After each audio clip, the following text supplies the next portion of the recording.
Welcome to Fear Coded, a podcast where we talk about media from the horror genre and take a queer reading of a single book, video game, film, podcast, or TV show to explore just how queer horror can be. We continue Jan-TEEN-uary, our month-long marathon of teens and horror, by meeting you at the library card catalog. While there, we will explore the perils of high school in 1976's Carrie, an adaptation from Stephen King's novel of the same name by Lawrence D. Cohen and directed by Brian De Palma. I'm Marilee. I'm David. And I'm Tyler. Now, before we start queering the prayer closet of shame, in a landscape of horrors that our real world has to offer, what's making y'all scared and what is making you feel prepared? Wow. This is incredible. This is the first time we've switched up the introduction so I can go first without feeling bad about dominating the floor. And so you'd think that that would make me feel prepared, but no, I am scared this week that I am coming to you. It is a return to form for me. I am full of fear, but my fear is not about anything in particular. I just have this malaise about my progress. I have been trying to go to the gym more often. I've been using, I think I talked about this on our Q&A episode. I've been using a machine to make my boobs bigger, which is just like a chest workout machine. So it's not actually giving me breasts. It's just making my muscles more defined. And I feel like I'm plateauing a little bit. And where my fear is coming from is I think I need to enroll the services of someone to help me make decisions about what to do next. I think we have reached a limit of what I can self-teach myself to do at the gym, and I'm afraid of asking for help from someone because I have feared these like workout gurus my entire life because they're always such full of shit people. But like now I need them. Now I need the help that they are actually there for. And so I'm scared. I'm scared of that. That's fair, but, you know, asking for help is really important. And I think that, like a lot of things that we all, get nervous about, this is not that serious, because if you meet this person and you don't start clicking, you can always just find a different fitness guru to talk to you instead.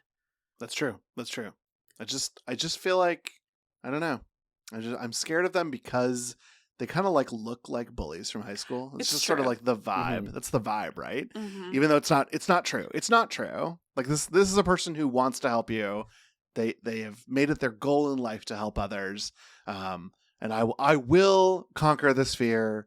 But maybe I will just do it after a few more miles on the treadmill. Kilometers on the treadmill.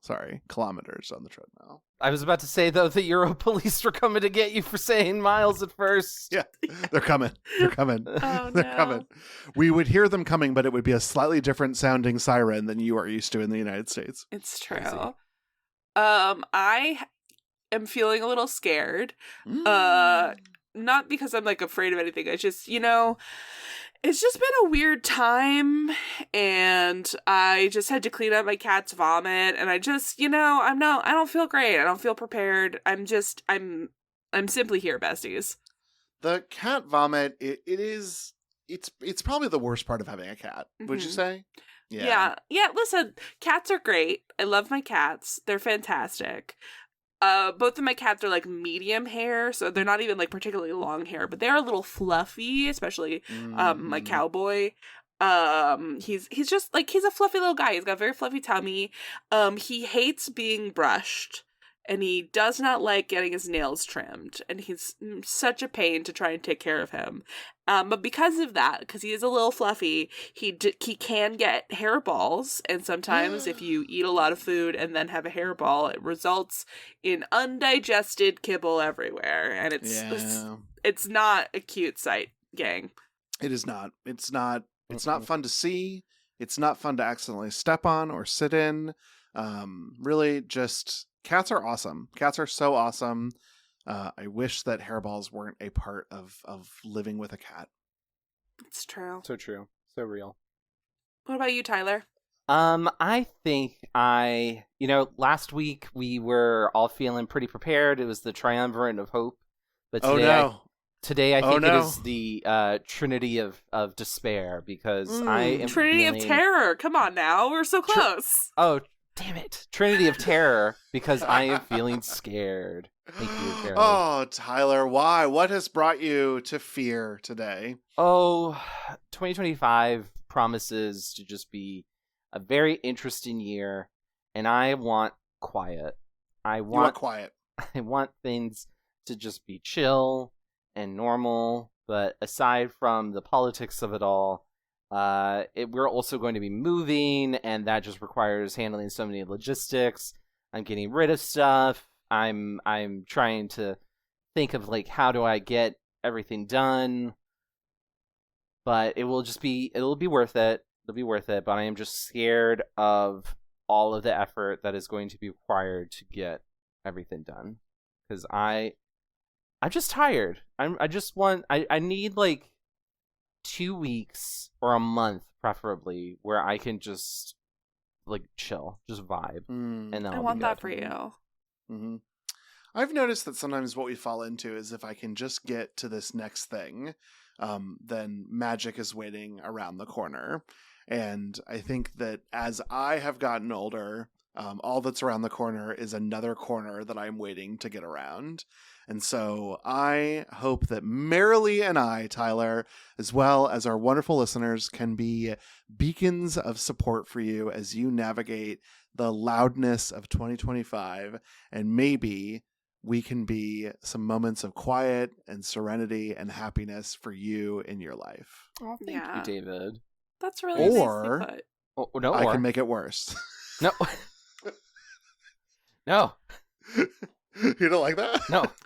No, you know, I really relate to what you just said, Tyler, and I want to put that out there. Like, one of my tattoos, this one, it's a quote from Peter Pan, sort of, but basically it's like that same idea. It says, to live would be an awfully big adventure, and I got that in my early 20s, because I was very similar, where, like, I kept feeling like things are going to be great when I get to here, and I was like, you know, it's so silly that you're doing that. You got to stop putting stuff off. To live would be a big adventure, so you should just go do it, you big old dummy. And that's my reminder. Yeah, live. You got to do it. Also, Tyler, I think you have seen this shirt before, but I don't believe we've spent enough time talking about how I have a Jurassic Park shirt, except it's a cat, and it says RAR. I love it. That's so important to me. Thank you so much for letting me see that. The little paw print. They're so cute. To elevate your day. It's a little void kitty, like I know Marilee's cats are. Yeah. Cowboy and pirate are a little black guy. Little cuties. I hope in the darkness of 2025 you can remember this cat. Mm-hmm. Which wouldn't this look so much better if my chest was better developed? Well, you'll get your trainer. Yeah. Just full circle. Full circle. Mm-hmm. We got cats. We got cat vomit. We got boobs. And hey, you know what? None of that has to do anything with the movie. But boobs. Boobs. Yeah, listen. Boobs. We don't have to keep talking about your dirty pillows, David. Wow. Everyone can see them, Marilee. Everyone can see them. Oh, no. Well, if you hadn't guessed already, today we are talking about 1976's Carrie. Carrie was famously Stephen King's first novel, which is the story of a bullied high school student, Carrie White, who takes revenge on her high school and town using telekinetic powers. The book was a success and quickly followed by the film adaptation that we are discussing today. Carrie focuses on Carrie White, who is bullied at school and abused by her religious fanatic mother. Over the course of the film, Carrie becomes more in tune with her telekinesis, eventually wreaking havoc after a prank at her senior prom. The climax of the film is one of the most memorable in horror cinema, but the whole movie has plenty for us to discuss. Carrie was a box office success, widely regarded as one of the best, if not the best, Stephen King adaptation. The film has been beloved and discussed for decades. Sissy Spacek, who plays the eponymous Carrie, and Piper Laurie, who played Carrie's mother, Margaret, both received Academy Award nominations for their performance. what is everybody's relationships with Carrie? This will surprise no one, but this was a brand new film for me. I had What? never seen Carrie, and it is one of those things that felt so culturally referenced that you'd think there was. I could go into this and be like, I've already seen this, but wow, there were some big surprises, and I'm excited to be talking about it with the two of you. That's so fun. Tyler, what about you? Yeah, no, I've known about Carrie for like most of my life, kind of. Mhm. Like, I don't know, it's just one of those things that was always like showing up in pop culture, and I don't think I saw it until maybe like middle school, maybe high school. I actually don't really remember the very first time I saw Carrie. It might have even just been like on AMC, so they like censored out like all the nudity and stuff. Mm-hmm. But you know, I've always kind of like, I feel like I grew up and having already seen Carrie. Like, I don't know Yeah. how else to describe it. It's just like it's always kind of been present in my mind. Mhm. But I guess like a couple years ago, I caught the ending while I was watching TV with my mom, and it's like the final scene, and my mom, I guess, totally forgot how the movie ends, but she was shocked and terrified and kept making like these like distressed moaning noises. Oh, And that's no! like what I remember most about Carrie now. Wow. I just love that you said that this has been part of your entire life, because the imagery that evoked for me was thinking about you being like, Mommy, read me a bedtime story. And your mom like opening the great book of Carrie and being like, plug it up, you little devil's whore. Like just inappropriate to be exposing a child to at any point. Outstanding. You're such a delight. Yeah, no, I definitely get what you're saying, Tyler, because like Carrie was in the terroir of the world, and so like for a long time, I don't know when I first saw it. I do know that I had seen this movie before, like on cable television. So like, have I seen Carrie? Yes. Was this also like watching Carrie for the first time? Also, yes. Yeah.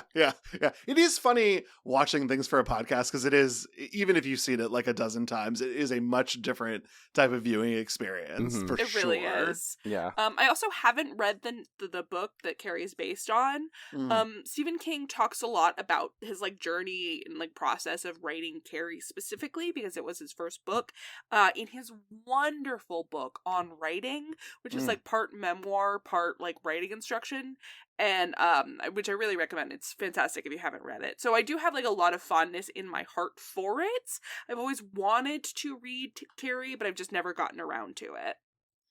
I know we're talking about the film, but has Tyler, have you read the novel? I haven't read the novella either. Have you read it? I have not read the novel, but I think it's really kind of interesting because the movie is pretty different from what I know of the novel. In the original Carrie is meant to be more of like a bigger girl, and much more unattractive than Sissy Spacek, who like is just everything. Okay, high bar. I mean, like a Sissy very high Spacek bar. is like fucking gorgeous. Gorgeous, yeah. And it's also an epistolary, which for the non-lit majors in the house, an epistolary is a novel or story that is made up of letters.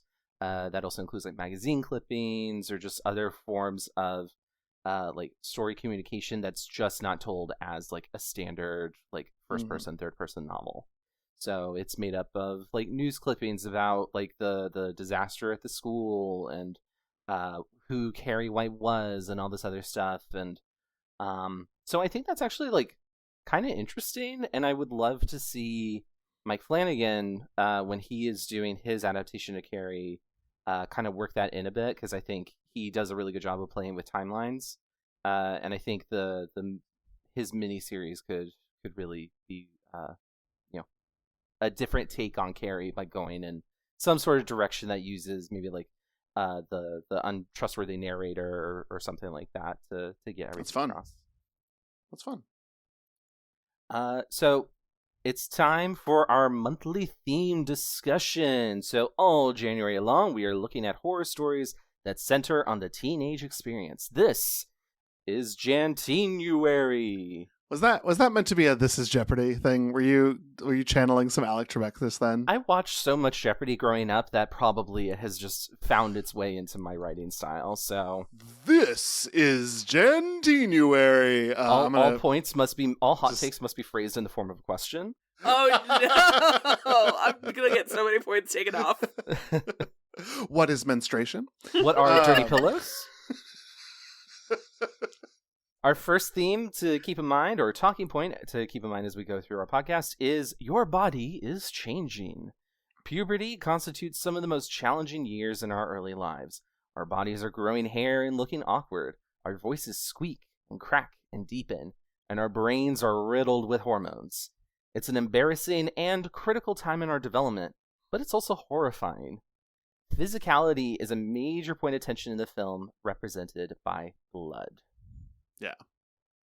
What do we all think of puberty, gang? It sucks. 0 out of 10. Fucking hated puberty, man. It That was was not rough. good. Oh, I wish Stages of Life could be on Yelp so that Marilee could just write her 0 out of 10 would not return review for this. The ages 12 to 19, forget about it. Get rid of that. Don't Simply need no 'em. thank you.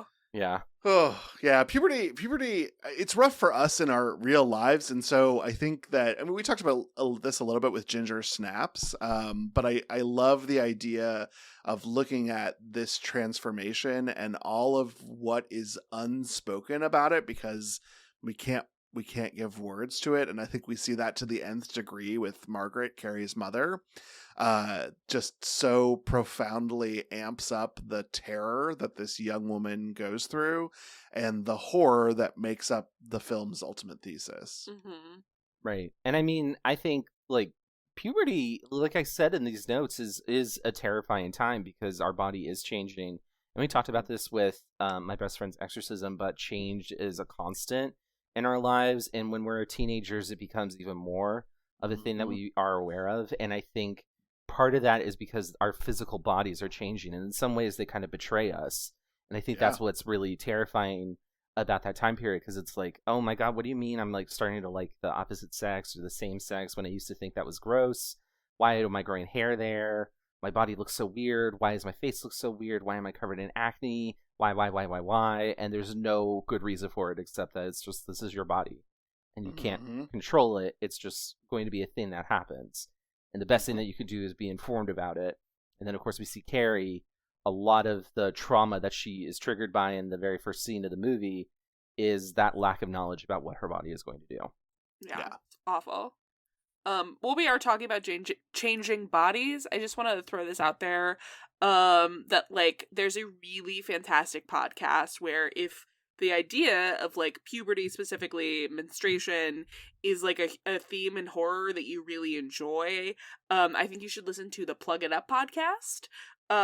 It is an incredible show about the monstrous feminine, and like monstrous menstruation, and whose name and first episode are on and from Carrie. I had heard about Plug It Up for a while, but I went and listened to their Carrie episode in preparation for recording this, and it's really a fantastic time. Oh, that's awesome. That's so delightful, Marilee, because I followed Plug It Up. I like Caitlin. I think that the show's really fun.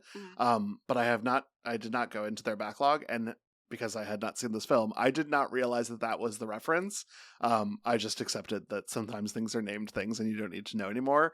I love this. This is wonderful. Yeah, and no, what a gift you have given me. My goodness. And you know, we love the monstrous feminine here. Like, we're big supporters of the monstrous feminine, so like, definitely. Women should commit more wrongs. We're on the record. Yeah. Absolutely. Go, monster ladies. Step on me, mommy. I'm going to move on. How dare you? Homophobic. Oh, no. Teenagers Scare the Living Shit Out of Me is another theme to keep in mind. I love the theme titles, you guys. You guys both killed it. Like, the whole point of this podcast is this part where we write goofy things for themes. Obviously. Why wouldn't it be? During our teenage years, we're working on ourselves, and that's a messy fucking time. Even though it's a universal experience, it doesn't stop people from being cruel. Bullying is a major source of Carrie's problems in the movie. But sadly, this is not a problem that has been restricted to the 1970s. Now, I think the bullying in this movie goes beyond what we would expect from most bullying cases. This is kind of like a targeted, at least to me, because I didn't experience like a lot of bullying, but I do think like this is just on another level that pushes us into horror.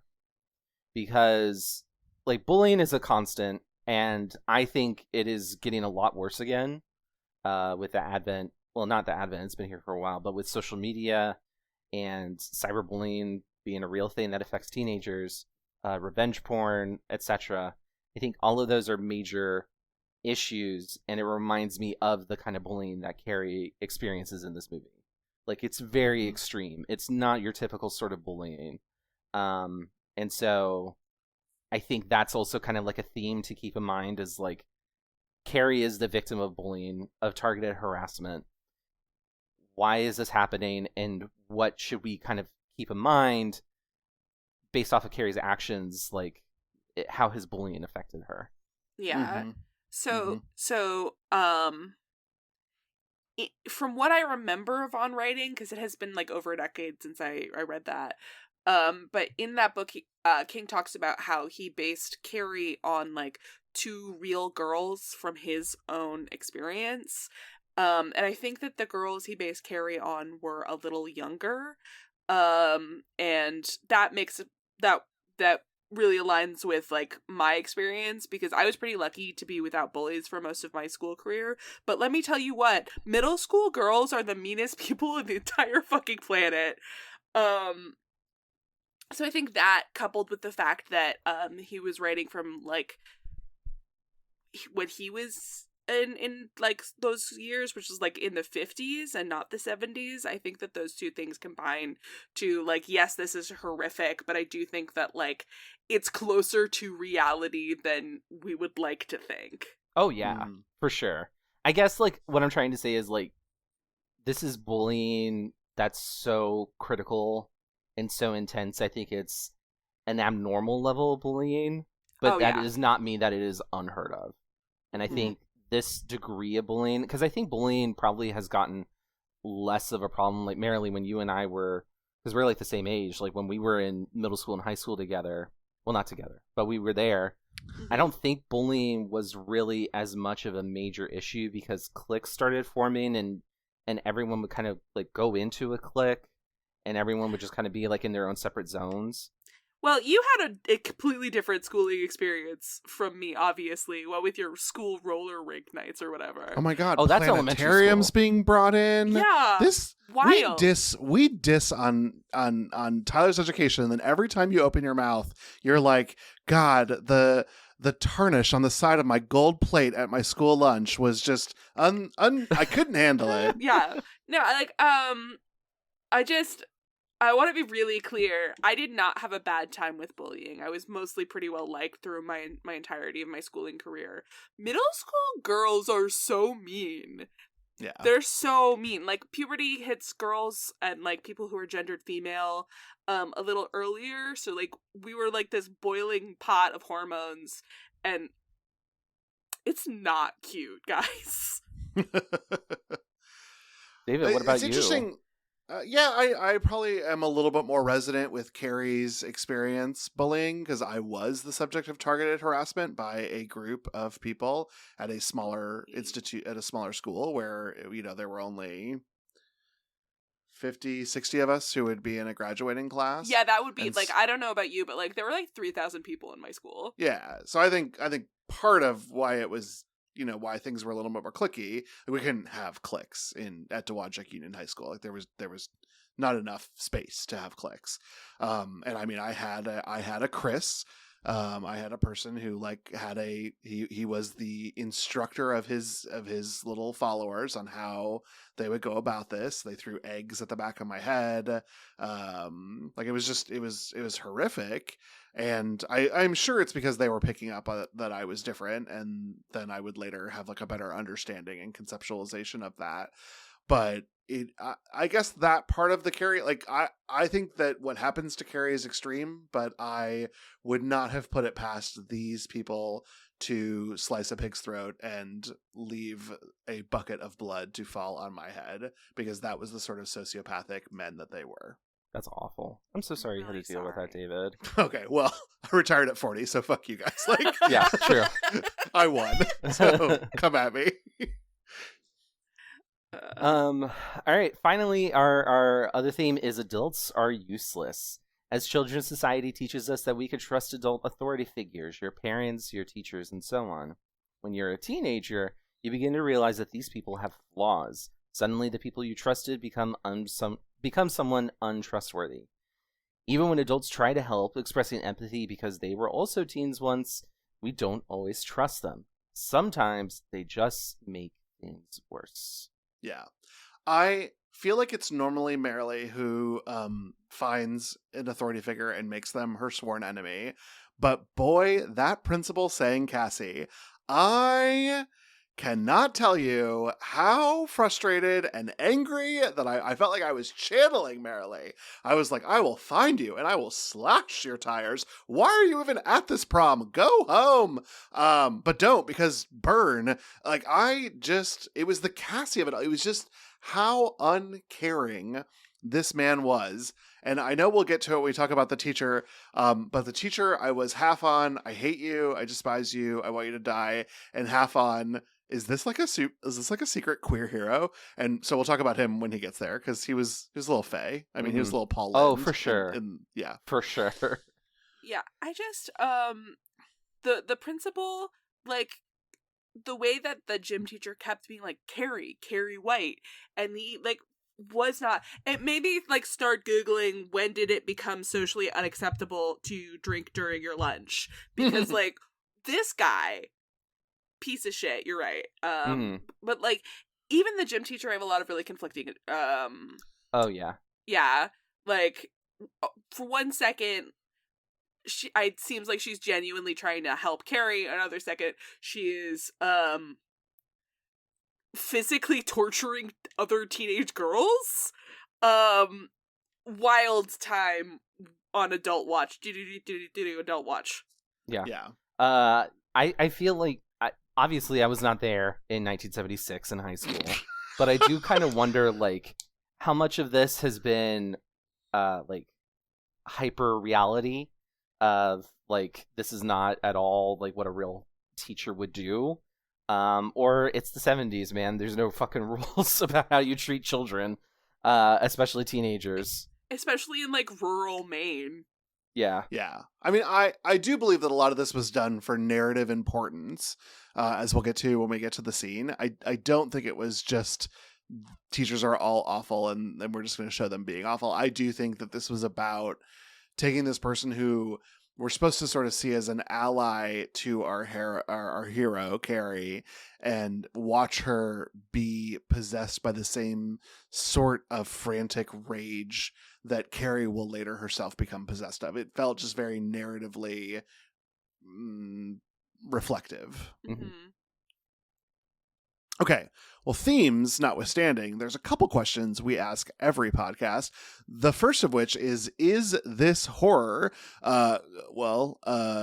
Again, this is one of those films that's been out since we were all born. It has lived in the VHS shelves of many a blockbuster under horror, but what did you all think of Carrie as a piece of horror? I think that there are horror elements to this movie, and then it becomes a horror movie in the climax. But I think for the majority of the movie, the whole thing plays out like a tragic drama. Yeah, I can see that. I think that's partly because I know what's going to happen by the end. And so that does color my perception of it. And I think that's might be what everyone kind of knows about the movie. Like, if you know Carrie, you know about the prom scene at the end. So I think that's kind of like the big thing that sticks out. But whenever people talk about this as like a masterpiece of horror, I'm just like, I don't see it as a horror movie. I think it has a lot of horror elements to it and then doesn't really become a horror movie until like the last third. But until then, it just feels more of like a tragic tragic dramedy type of deal. That's fair. What do the rest of you think? For me, like, I was never scared of this movie. I don't think there are a couple fun jump scares, but it's mostly like a very interesting character introspection. However, I would never say this isn't a horror movie, even if, like, most of the time it is played as a tragedy. In no way does Carrie as a narrative exist without, like, the sphere of horror around it. You know what I mean? Yeah, and I think that's the other thing, too, is I don't think it is ever called a tragedy. Like, I don't think people often lump Carrie in as like a drama in the same way that like Titanic is a drama, or Bridges of Madison County is a drama, something like that. I think it's just more of like, it's billed as a horror because it's from Stephen King, and the prom scene is horrific. But like, I don't know, like it just kind of feels like 2/3 of the movie are more of just like high school drama and set up for what's going to happen. And so I don't know, I have weird feelings about this movie because I really enjoy it, but I have like it's still kind of feels like a very strange movie to me at the same time. It's hard for me to categorize. I'll just say that. Yeah, I think this is one of the trickiest ones we've done, because I think as I listen to you both talk about this, my question then goes to, would I ever consider Stand By Me a horror film? Because that's another Stephen King joint. It's about coming of age. It's boys. There are moments of heightened tension and excitement and thrills, but in the end, they're like just 4 little shit-eating kids who like want to go see a dead body.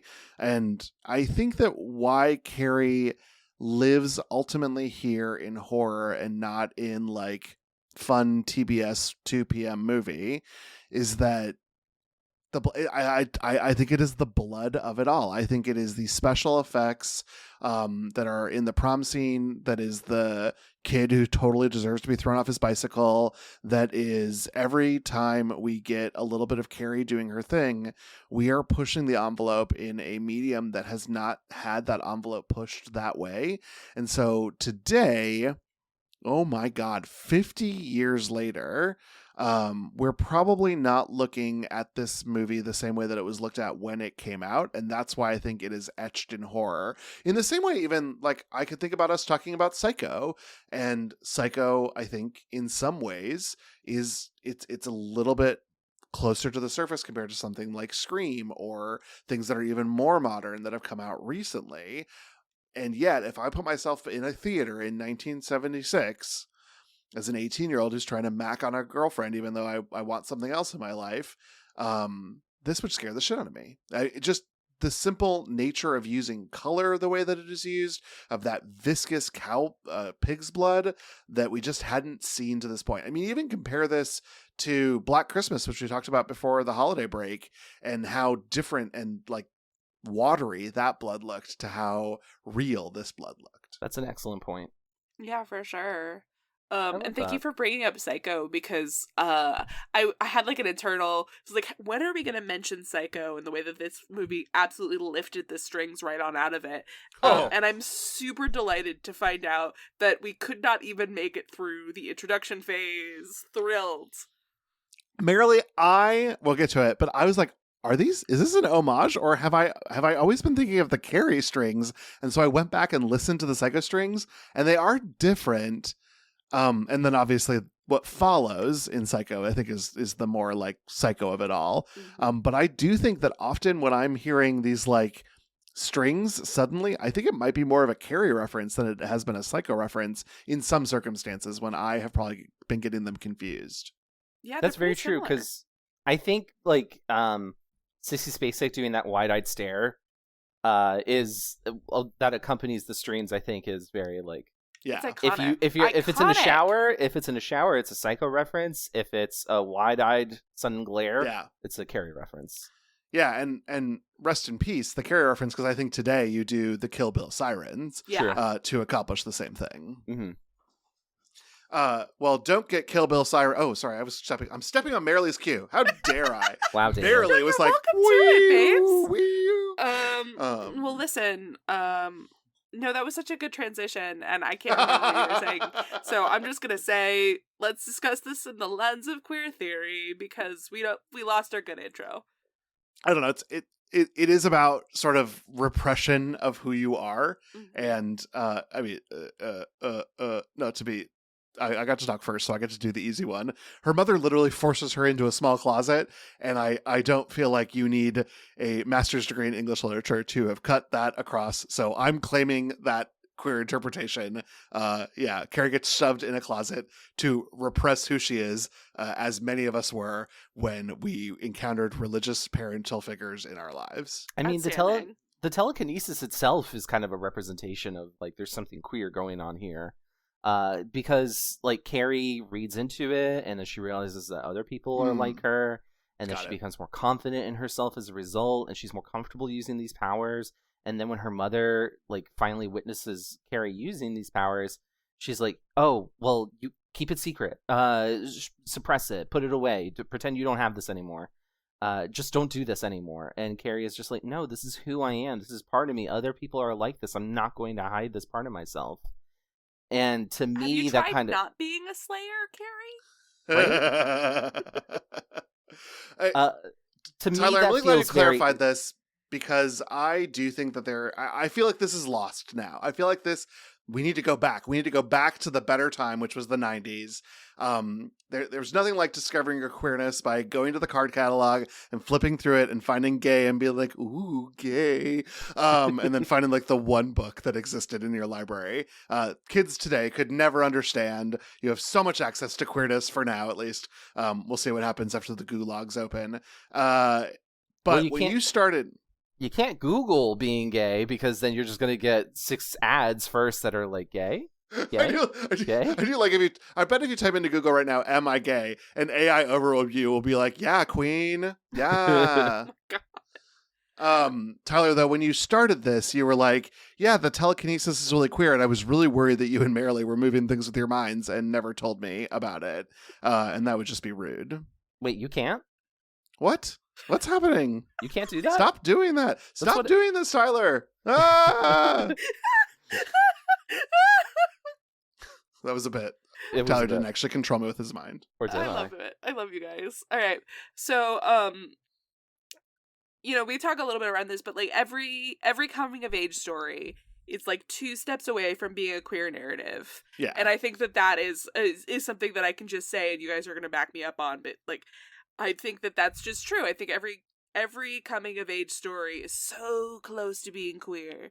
Yeah. This is really easy narrative to like project your own queer experience onto, and then double so when you have a coming of age story with religious undertones. Yeah, yeah. Oh, we're going to talk about the religion of it all. Thank goodness.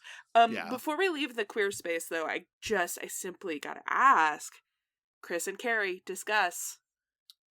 Chris and Carrie. It's interesting. Chris does seem obsessed with Carrie. That is what I'm saying.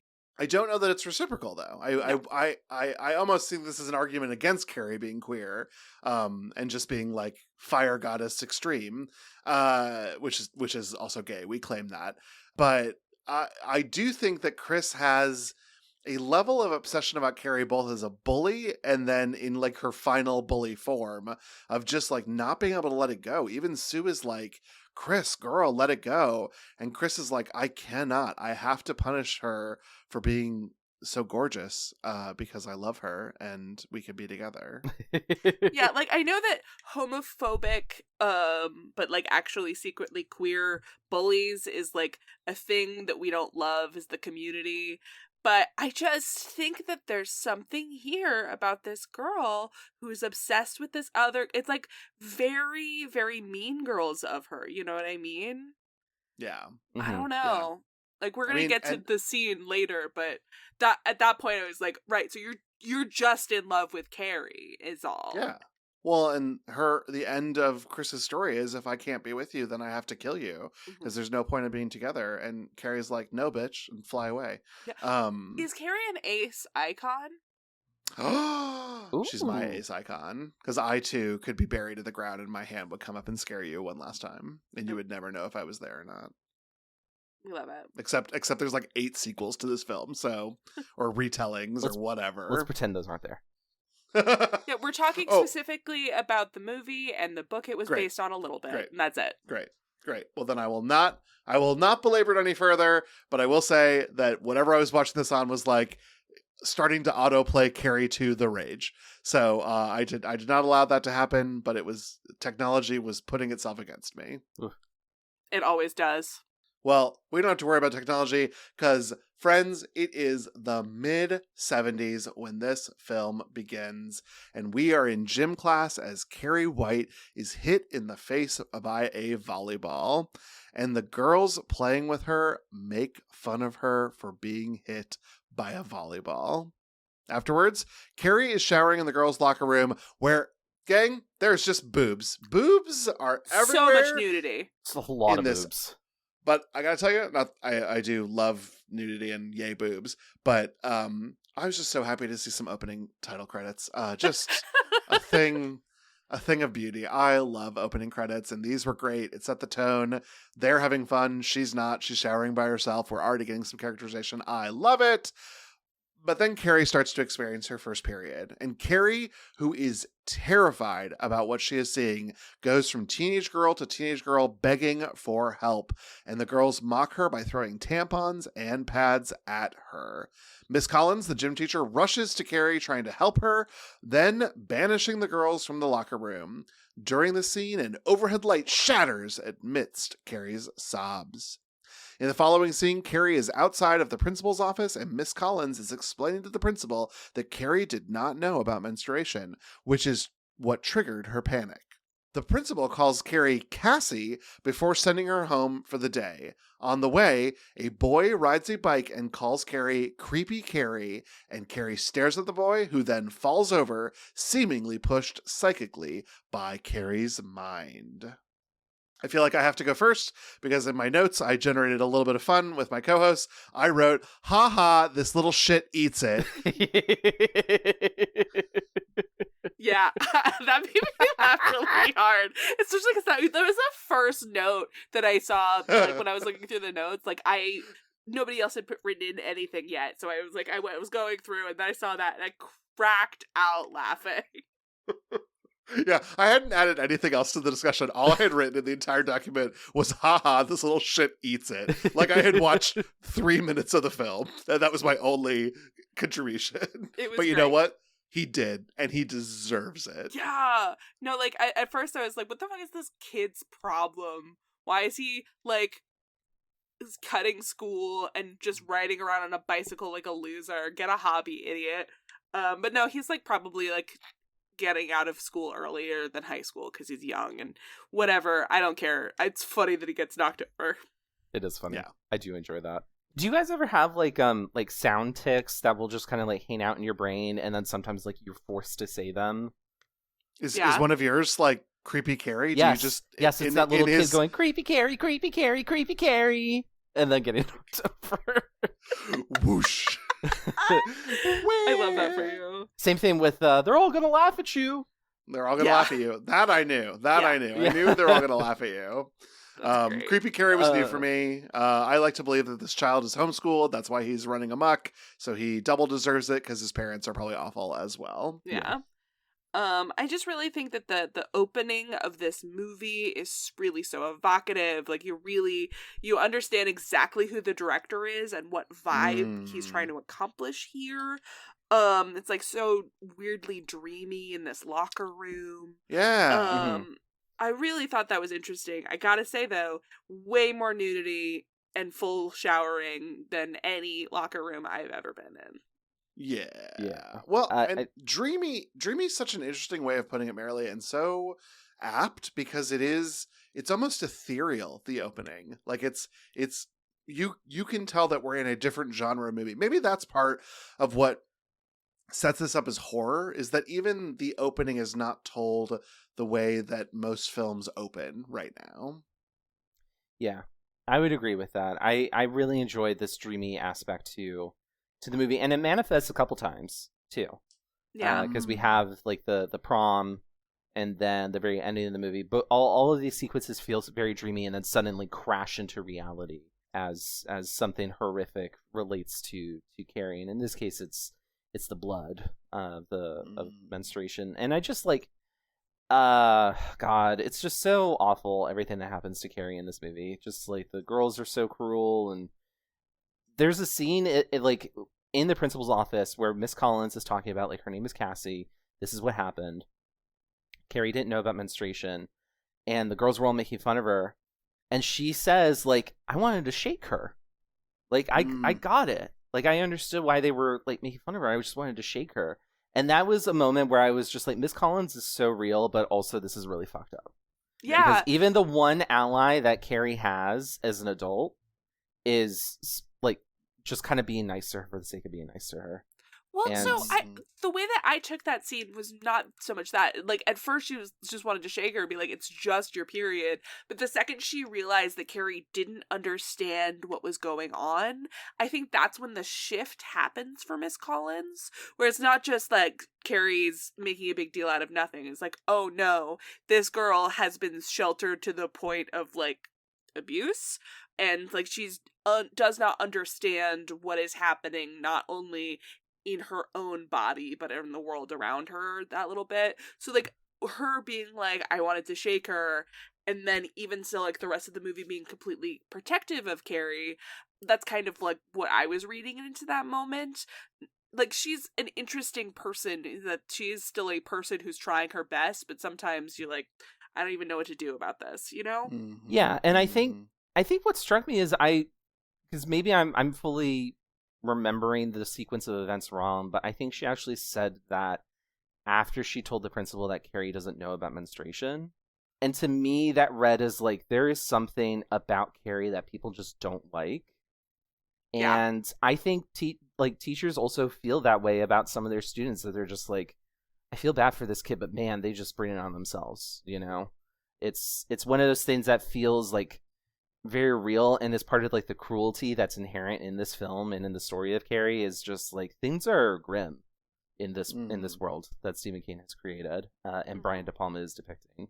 Yeah, and then there's also just, like, the misfortune of the principal saying, like, well, we can't get in the way of people's religious feelings, and it's like, oh god, more things change, the more they stay the same. Yeah. You know, speaking Just of the can't principal win. in his office right here, like, the way that he stares at, like, that little bit of Carrie's blood that's on Miss Collins' white shorts. I am nodding emphatically for the people at home, because it's just like, all fucking men are so uncomfortable at like the prospect of menstruation. Like, it's so dreadful that is still a thing as well, but it's just like, he is so uncomfortable at the sight of menstrual blood, and just like, ugh, it makes me so mad.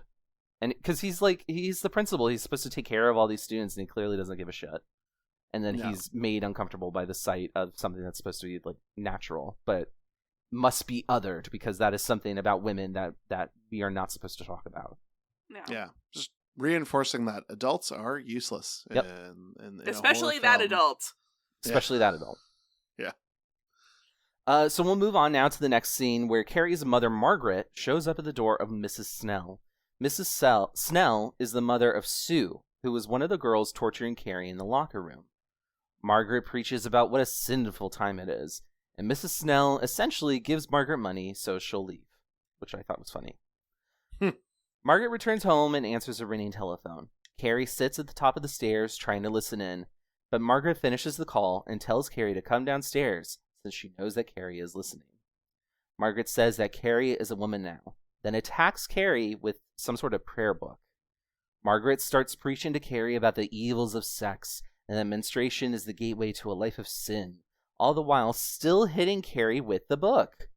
Carrie keeps insisting that Margaret should have told her about menstruation, and Margaret retaliates by dragging Carrie into a tiny closet, which features a Bible and altar to Saint Sebastian. Eventually, night falls. Carrie leaves the closet, thanking Margaret after. Upstairs, Carrie cracks a mirror with her powers. Damn. Wow. The religious mythology here is really just veiled misogyny. Mm-hmm. And I think that there is so much more to so many people's faith but when you take it down to its studs, if that's what's there, it's rotten at the core. And I think that's where we have a lot of problems with how people dedicate themselves to certain aspects of their faith.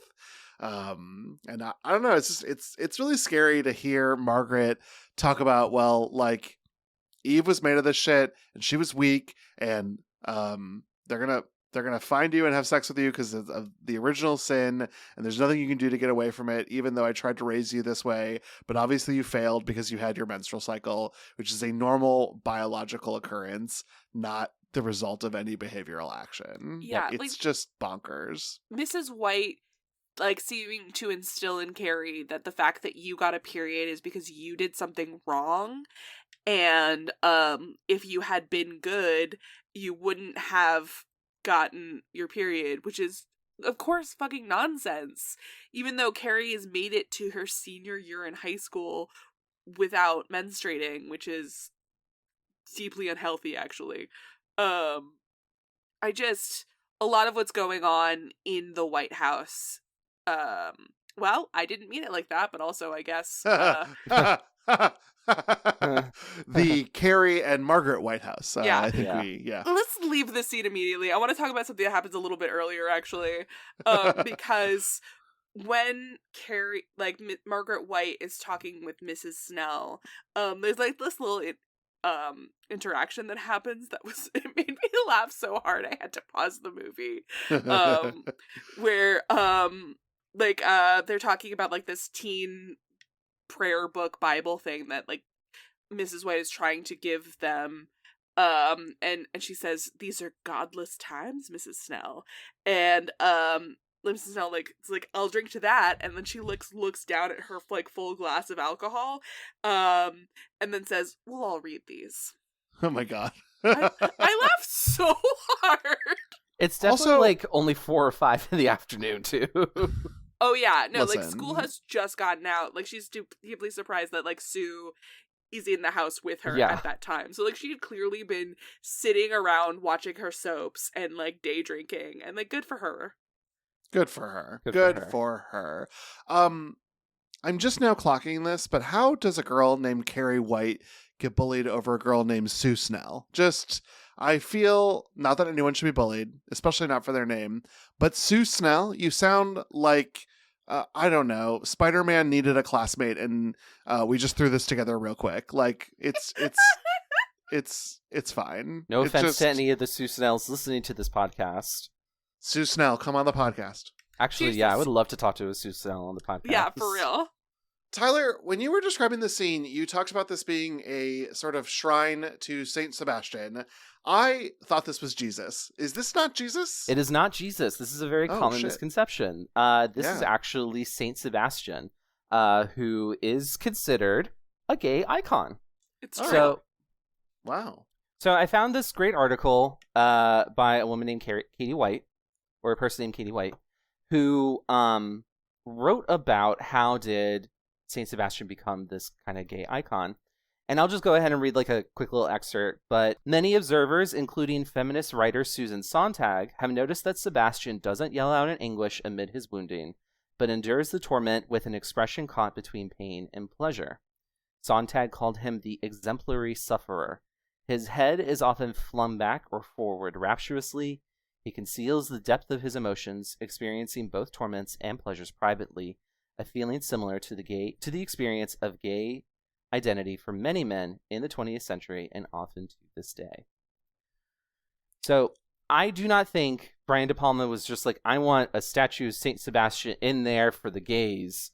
Instead, I think he saw it and it was just like, oh, well, we can make Margaret be physically reminiscent of this in her, spoiler alert, her death pose at the end of the movie, so that there is a parallel between this little statue that Carrie is praying to and Margaret's dead body. However, because we are a queer podcast and we are looking at things queerly, I think it is important to note that Carrie is in the closet praying to a little tiny gay icon. Yeah. And so I think that the queerness in this movie is there for you if you want to look for it. And I think that there is textual evidence to suggest, based, again, not on the point of the author, So a little bit of death of the author here, but instead what we as a culture can notice and pick up. And I think that there is a legitimate argument to be made that Carrie's telekinesis and special powers are queer, and this is one of the connections to that. Because I don't think Margaret is going into this little closet to pray. Like, this is definitely a punishment zone intended for Carrie. Mm-hmm. Yeah. Mm-hmm. That's really a fantastic pull. I like where your head's at a lot. Thank you. Can we talk about Carrie's like living situation a little bit more? Yes. Yeah, so what is this? Is this an upstairs apartment and No, a so like bedroom? it's an unfinished attic. Yeah. There's clearly parts of it that are a living space, but like you can see like the beams. Like, this is not, I don't think, a place where someone is designed to be living. So like, do we think that Mrs. White made her stay up there as like some sort of weird punishment thing, or do we think that Carrie chose to live there? Yeah, I guess based on how Margaret is, I think that it has to be a little bit of a punishment. I could even see Margaret justifying it as like, you will be the highest point of this house because it's the closest to God. I don't know. When shit starts to go wrong with the house, it does start at the attic as well. Mm-hmm. So I do think maybe there is something to the supernatural nature of the attic. Yeah, the whole thing was I don't have any sense of like what kind of architecture this house was, but it felt like there was probably a different place Carrie could have slept instead of an unfinished attic. Yeah. The thing that it weirdly reminded me of as another, it's a movie that we've talked about that also features menstruation as a huge starter in the plot point. But you may recall in Ginger Snaps, we spent a little bit of time talking about the girls living in an unfinished basement and like watching Carrie years before like Ginger Snaps was even thought about being filmed in this unfinished attic with all of this other parallels going on. I don't know what it is about an unfinished space in the house for a newly like menstruating girl who's experiencing a supernatural horror, but it's like weird it's happened twice, right? I think like you could probably make the argument that the unfinished nature of the house is a representation of the unfinished nature of the person living in that part of the house. In Carrie, Margaret wants to keep Carrie in this prepubescent state. Mm-hmm. And so the attic will always be unfinished, and it is destroyed in an unfinished state. Whereas in Ginger Snaps, the girls are still developing and they're still growing up, and they talk about how, they haven't gotten their periods yet, that they're very late bloomers. The basement is a place where secrets can be hidden and things can be buried, and they're very the two girls in that are very focused on having their secrets and being in this place that's separate from the outside world. But it is unfinished because the girls themselves are also still unfinished, like they haven't grown up yet. So that might be my little 2-cent idea about how that works. Obsessed I don't with your know. brain. I think Marilee's onto something though, because where did Sam and Lonnie spend all their time in Gone Home? Unfinished basement, unfinished attic. I think queer people listening to this podcast, you deserve drywall. Don't think of yourself as not as deserving of drywall. You deserve drywall. I love that. It's the end of my statement. Maybe that should be their title for the episode. You deserve drywall. Yeah. Probably will be. Excellent. Oh my gosh. So the next day, Carrie is back at school listening to a poem written by a boy named Tommy. Carrie says that the poem is beautiful, which results a new round of mocking by everyone, including the teacher. Tommy, however, does not laugh at Carrie. In the following scene, Miss Collins is back with the girls. Collins gives them a dressing down, threatening to revoke their prom privileges if they don't do an hour of detention run by her. While Sue and the other girls accept the punishment, another girl named Chris refuses. She leaves before detention is ended, which means she can't go to prom. Now, at the library, we see Carrie visiting a card catalog. She's looking for a book under miracles, that eventually finding one that describes telekinesis. Carrie leaves with the book. We move over to Sue and Tommy at the track. Sue asks Tommy, her prom date, to take Carrie to the prom instead. Yeah. Wow. There's a lot going on here. I love the poem. I love later that he'll be like, I stole it from someone else. Like, no shit. This teacher, though, can we just have a moment? Do you know this man's name, Tyler? Does this man have a name? No. He's just English teacher. What's his deal? What's his deal? Worst. Yeah. But he's a little... Yeah. He's a little light in the loafers, would you say? Little fey. Little fey. He does seem like he's got like a Paul Lynde crack for everything. I do feel like we got some Uncle Arthur in the house. It was unscrutable. Like, who has criticisms for this boy's poem? I thought it was beautiful. You thought it was beautiful. He then like quotes something about beauty and makes fun of her for being bad at critiquing. Like, my girl just cannot catch a break. No. Just cannot win. Not at all. He's quoting America the Beautiful, the song. Oh, that's right. That's what it is. Ugh, barf. Also, he knows the words to America the Beautiful. Get out of here. Get out of here. Although he is using it as a point of comparison to be something that's like really bland. That's true. Yeah. That's true. That's true. That's fair. All right. Well then, stay shady, Queen. I don't But know. like unnecessarily shady to a 17-year-old girl who is like constantly being bullied. I thought he was doing that thing at first where it's like, oh, the quiet student finally spoke up. Ooh, wow. And then it's like, oh, actually, you're just kind of being even more of an asshole on top of that. Yeah. This was one of a few times that we used a split diopter shot as well, which is always very unnerving. And I don't think we actually have seen much in most of our conversations. Would you mind explaining exactly for our audience what you mean by split diopter? Sure. I can do that. It's okay. We can cut this if you want. No. I know how to explain it. Okay, so it's. I'm thinking particularly of when you're looking at Tommy and he is in focus and Carrie is in focus behind him, and it looks like he is a giant who will eat her later because they're both in focus, like they are flat against each other. And we do it with Carrie and her mom. We do it with Carrie and who's the bitch girl? Chris. Mm-hmm. We do it even with the gym teacher and the girls. Sometimes we're using this technique to show this one figure as larger than the others, even though we as people with big brains know that they are different and know that they are far away. But when the film flattens the focus of them, it just looks like they're huge. And it is very uneasy to see. And it is meant to create a sense of unease in the audience. Mm-hmm. Split diopter. You're a delight. So can we talk about Tommy and Sue here? Because I think this is a great time to talk about Tommy and Sue. Because Sue really confuses me. Like, I am constantly unsure of what her motives and, like, the point of what she's doing is. Tommy, at the very least, I think that he likes his girlfriend and he's doing whatever she says. Yeah, and so I agree with that. Like, she says, take this girl to the prom, and he gets kind of, like, swept up in it a little bit, and, like, that's why he's kissing her and everything. Like, he's a boy, it's a prom, he's giving her a kiss, like, that's fine. But, like, Sue, I just don't know, because it seems at first like she's in on it, and, like, she, like, even goes to the prom. Why would she do that if she didn't think that something was going to be happening?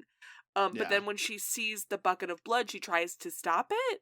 I am genuinely confused, and I don't know where to land on Sue. My read of it, Marilee, and this is no offense to Tyler, but I think brunettes are trustworthy. And I think Sue means the right thing here, and all the other girls are untrustworthy. That's my read on this. You think gingers are untrustworthy? Well, the evil girl in pigtails is red haired, isn't she? It's more of an auburn. Is it a Scully situation? I don't actually know. I'm colorblind. I thought that she was blonde, to be honest. Oh, with pigtails that wears the hat? Yeah, the one who's, like, constantly wearing the hat. She's blonde. She was the worst. Okay, well then, sorry, yeah, like, sorry, who wears a, like, fucking felt hat with, like, weird shit all over it? It was the 70s. Prom. It was the 70s. It was a different time. Oh my God. Listeners, I need you to know that no man has rolled his eyes the way Tyler has rolled his eyes at this girl's felt hat. Ugh, it was the 70s. Wow. It's just so ugly. But she's also was just pretty such a nasty She's person shit. in this I movie. hated her. And she plays basically the same girl in John Carpenter's Halloween. Like, Oh, fun. I will find her then. No, but she's got a bigger role in Halloween, but in here she's just kind of like a smug little punk. So the I bullies- believed Sue. I think that she really had a change of heart and she wanted to do right by Carrie. And to her, having a date was something desirable that Carrie would enjoy.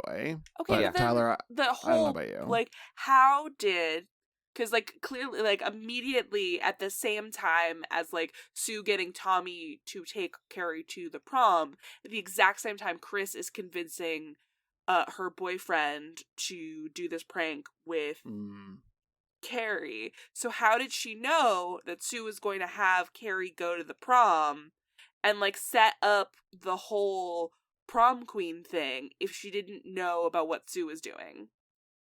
A fair point. It does seem a little bit more manipulative and controlling, but then the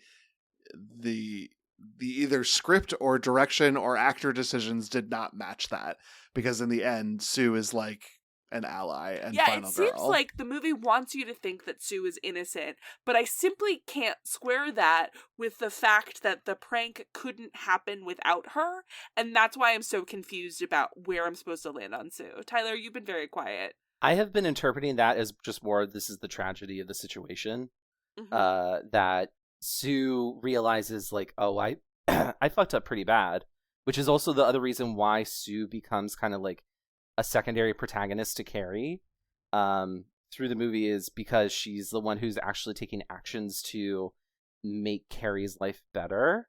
So she asks Tommy at school, then the night passes, and we'll talk about this in the next section, but the night passes, and then Tommy says at nighttime, okay, I'll go out with Carrie. Sue smiles, seems pretty innocent and just more like happy with the situation. And then Chris is like, I think perhaps you have detected a plot hole, is my thing. Because Chris wouldn't necessarily know to plan this whole thing if she didn't know that Carrie was going to the prom. And until that point, no one knew that Carrie was going to the prom. Not until even the Carrie. next day. Until the next day when rumors started to spread that Carrie was going to go to the prom with Tommy. So I think perhaps that is a plot hole or just kind of how things go, but I still kind of see all of it as like the tragedy of the situation is that Sue actually felt empathy for the first time in her life and realized like maybe I should help Carrie out, even though I think in 2024 what Sue did is still a bad thing to have done. Or at least a questionable thing to have done that would have been thought to have been a good thing, because as a teenager, your brain does not function correctly. I just think that for what you all have taught me about horror movies, I am to interpret Sue as a final girl. And so I think that is also what is contributing to some of my innocence ascribed to Sue.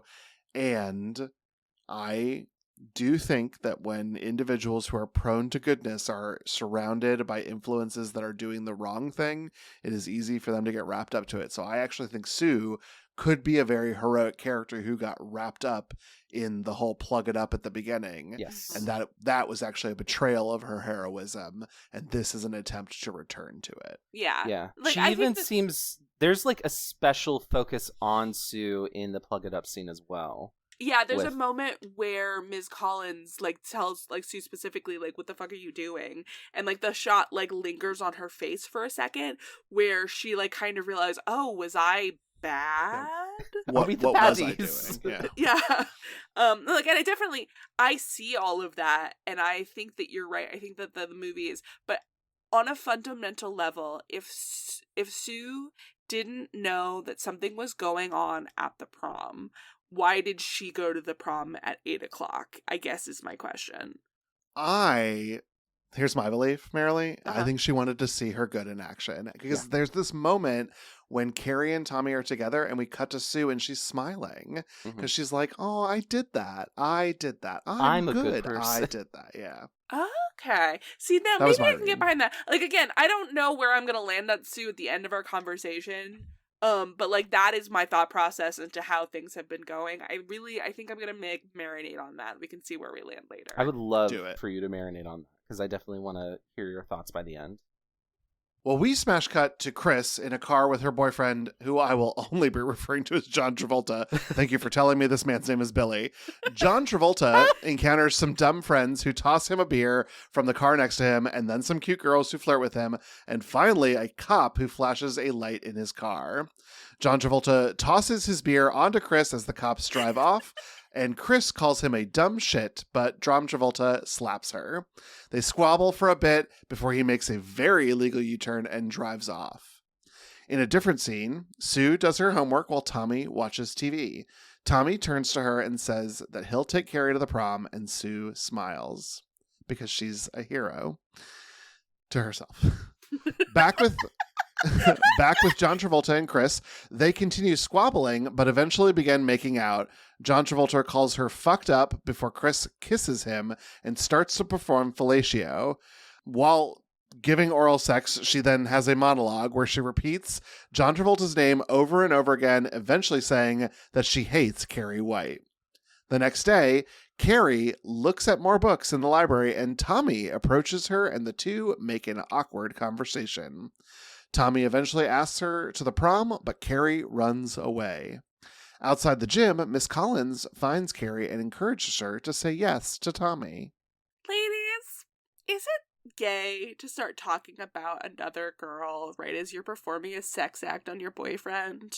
No. That is that you. I mean, yes. She is obsessed with Carrie, Marilee. Oh my like this God. is. She just can't get enough of her. I'm kind of leaning into like a metatextual thing here because Stephen King makes villains and bullies that are truly cruel people.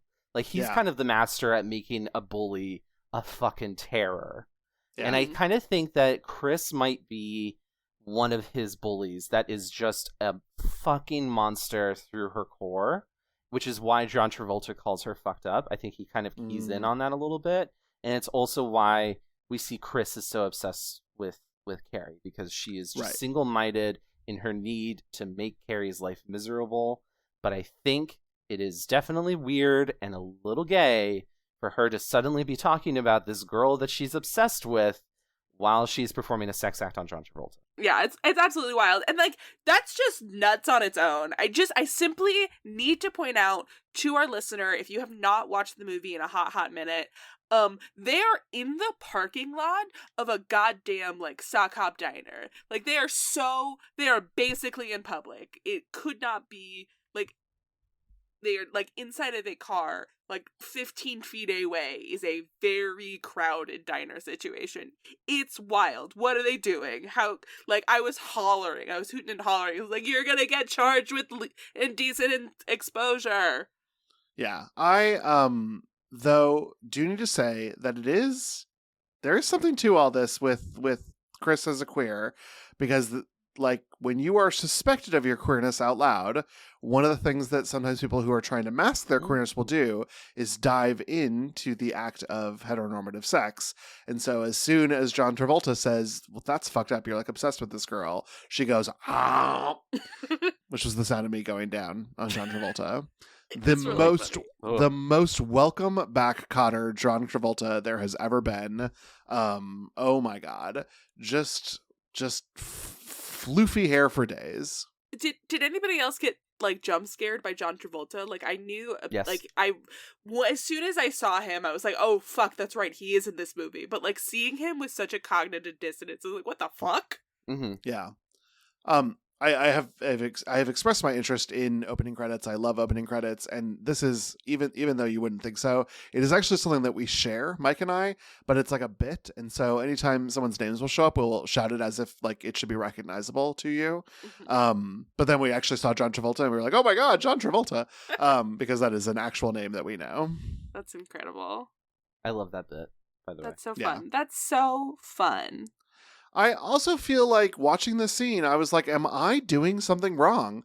Because if she's got a mouthful of John Travolta, she is like delivering lines. And they are fully audible. I wonder if that is what she is doing down there. I think she's blowing on it? I think Like- she's doing like a lollipop situation. Oh. Maybe. Like, that would make sense. Like, she's definitely faking how into this thing that she is. 100%. Like, right, Yeah, we all can agree, 100%. right? Yeah, 100%. But I didn't consider of it how many licks to the center of the Tootsie Roll. That makes a little bit more sense. Mm-hmm. So I'm going to stop talking about fellatio now. Oh, well, I have to go. I would like to talk instead about Miss Collins here. Okay. Mhm. Yeah. So Ugh. I think Miss Collins is trying her best for the 1970s to be a good ally and teacher to Carrie White. Yeah. I think viewed from the lens of the 1970s, she's doing a really good job. However, I do think that trying to say, yes, you should go out and try on this different makeup and do something different with your hair.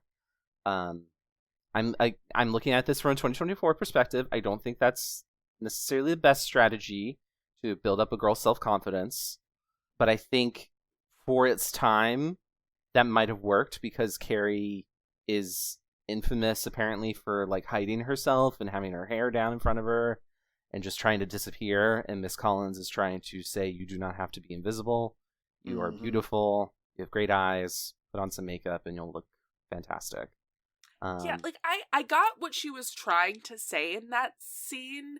Like truly, it's like you could be beautiful if you let your stop hiding yourself and like be who you are. But the actual words that she was saying was, "You could be beautiful. Try makeup and change your hair."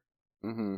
I hear and endorse what both of you are saying, and yet Carrie does it and she is actually happy. Yes. So I do have to say, like, Miss Collins, this is I put this as a W in Miss Collins. Yeah. And I agree with you because I think for the 1970s this really works, and I think if you were a teacher and you were trying to help somebody become more self-confident and get ready for the prom, I think I would probably approach it differently and say, like, maybe leave the physical aspects to a later point in the conversation. But the real core of the issue is that Carrie feels that she is worthless. And it's her emotions and she really her mental does state. Try and help with that. I took a lot of comfort in that, and I really love this scene later on where like Carrie goes to this like department store and just like trying on makeup, and like you can see her being a young She's girl. so happy. Yes. She's so happy. And, like, I would be that happy if I put on lipstick too, and then I would put on one color that I'd be like, "Ooh, this looks ugly," just like she does. I was so seen in that moment. I loved that scene. Yeah, I really liked that. But, like, I do think that's a really great point, Tyler. I hadn't really considered, but yeah. No, like, you could be beautiful. Change your hair. Here's the deal. It's shitty advice, but sometimes long-term shitty advice in the short term is what someone needs. Mm-hmm. I think you are correct, but I think you need to be careful about that advice that you're delivering when you're a teacher. Oh, yeah. And I think that's kind of the point. Because if it was a hairdresser, I would probably be like, oh, well, yeah, that's normal because she's a beautician.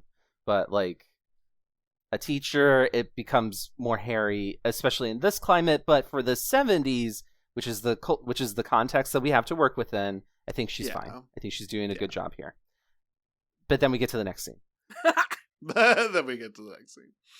So we move the scene to Miss Collins' office. She is truly interrogating Sue and Tommy, trying to find out why Tommy is asking Carrie to the prom.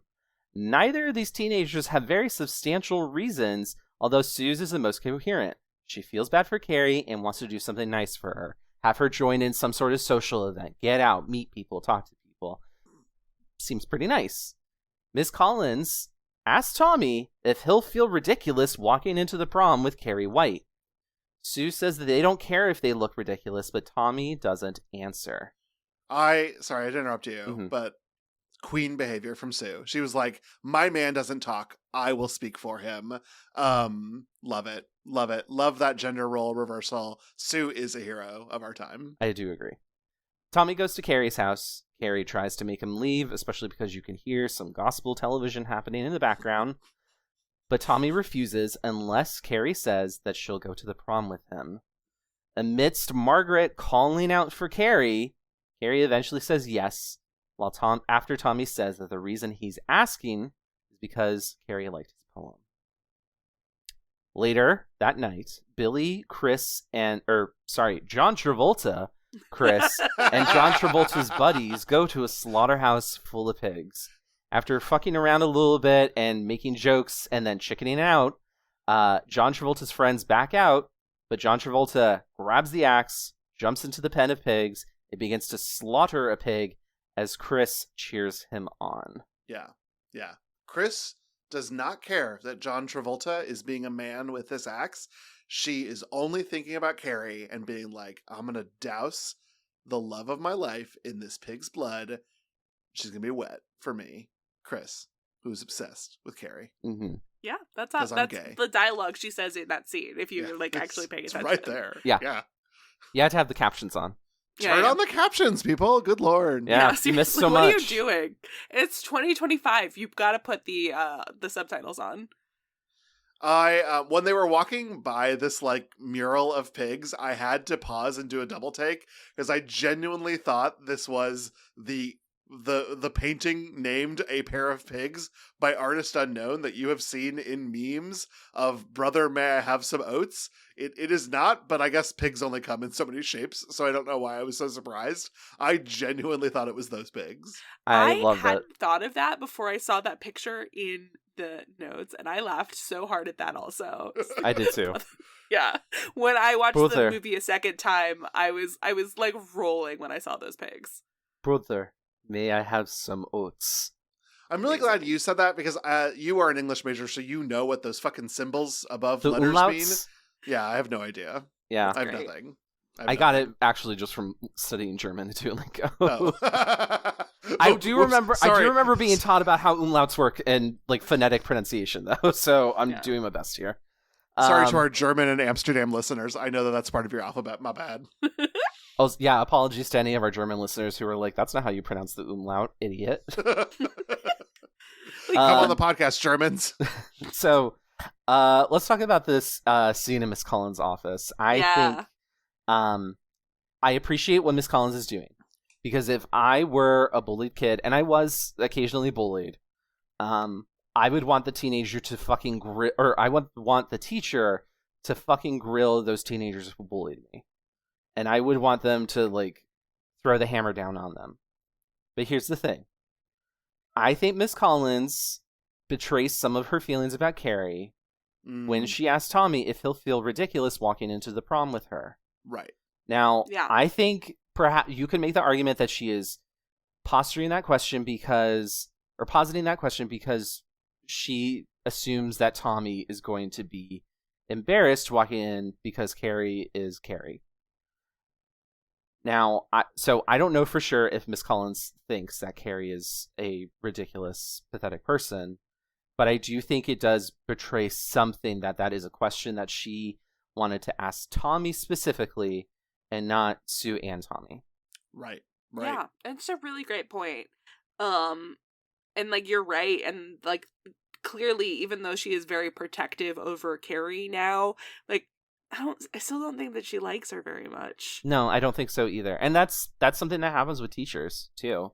Like I've known enough teachers that are just like, oh, this kid, that like thankfully it doesn't happen too often, but every once in a while there is just a kid, there's a student who just like you want what's best for them, but they won't do it, and as a result you're just like, oh my god, get it together.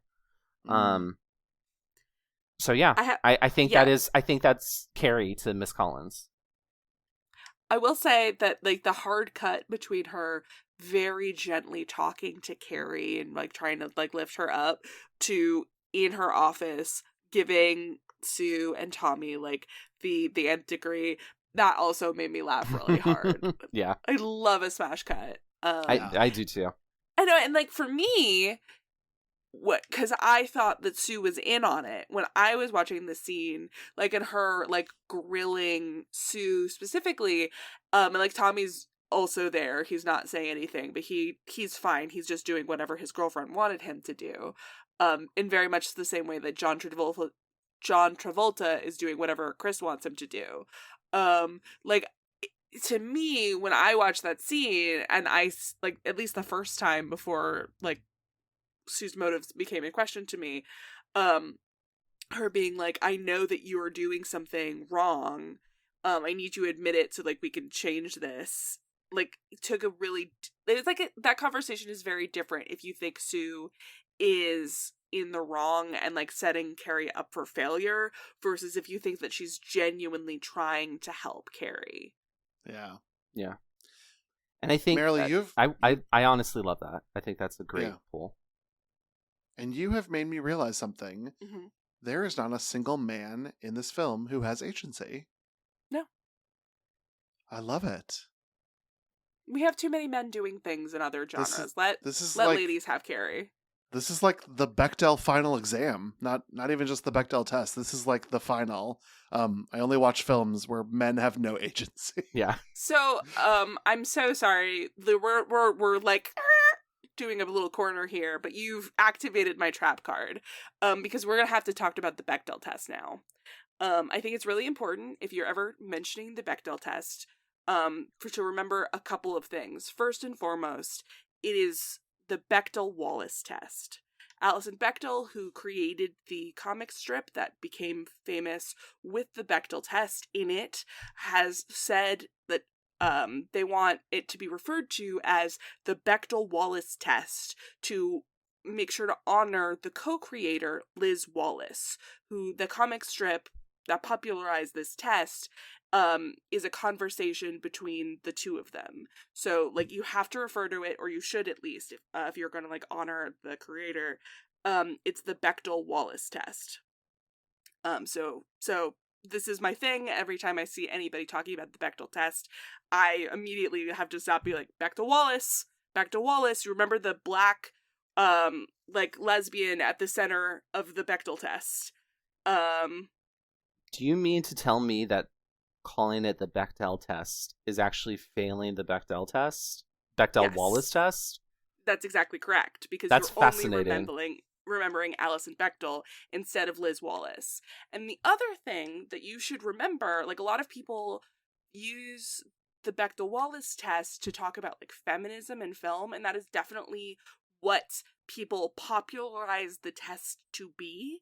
But if you read the original comic, Liz Wallace is talking about, like, their whole conversation is about imagining lesbians into a narrative.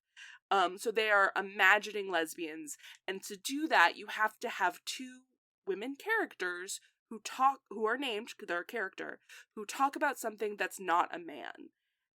And if they can do all of those things, they can imagine them as a lesbian. And, like, that is the whole point about, like, it's not just that these characters are people, it's that they're lesbians.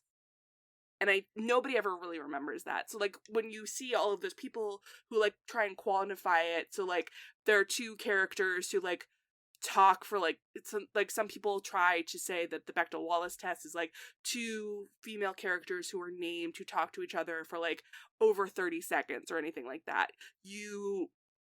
Sure, 100%, that is, a way to, like, talk about women in your movie. That's not the point. You're supposed to imagine them as lesbians. I don't know what the point of this all was. I don't know why I started talking about the Bechdel-Wallace test, but it's important to me that you remember that it's not just women talking to each other about something that's not a man. It's women talking to each other about something that's not a man, so that someone in the audience can pretend that this movie has lesbian representation. Got it. You learn something new every day. Yeah, this is not what you came to Carrie for, but it's what you're fucking getting. We stepped into your trap card. Yeah. There you go. That comic, Dykes to Watch For, of course, popularized by artist Alison Bechdel. And we'll throw some links into the show notes from what we just talked about. Yeah, it's a really, really short one-page thing. And Alison Bechdel is an incredibly influential and very interesting lesbian, like, comic artist. Their novel Fun Home is incredibly influential, and like has a Broadway show and like all of this other stuff. And like Alison Bechdel's work is somebody that you should like. They're a dyke to watch out for. That's Alison. That's the same Alison Bechdel. Yeah. Holy shit. Yeah. No, they're huge. But I do think that people forget a lot of stuff about the Bechdel test because it's like kind of like this pop thing that people like talk about, and if you don't understand the context, then you don't understand what the whole point of the strip was initially. Interesting. That's cool. Yeah, like men in this movie don't pass the sexy lamp test, which I think is really fun. They don't pass the reverse Bechdel-Wallace test. They don't do any of that. They're just there as props in the narrative.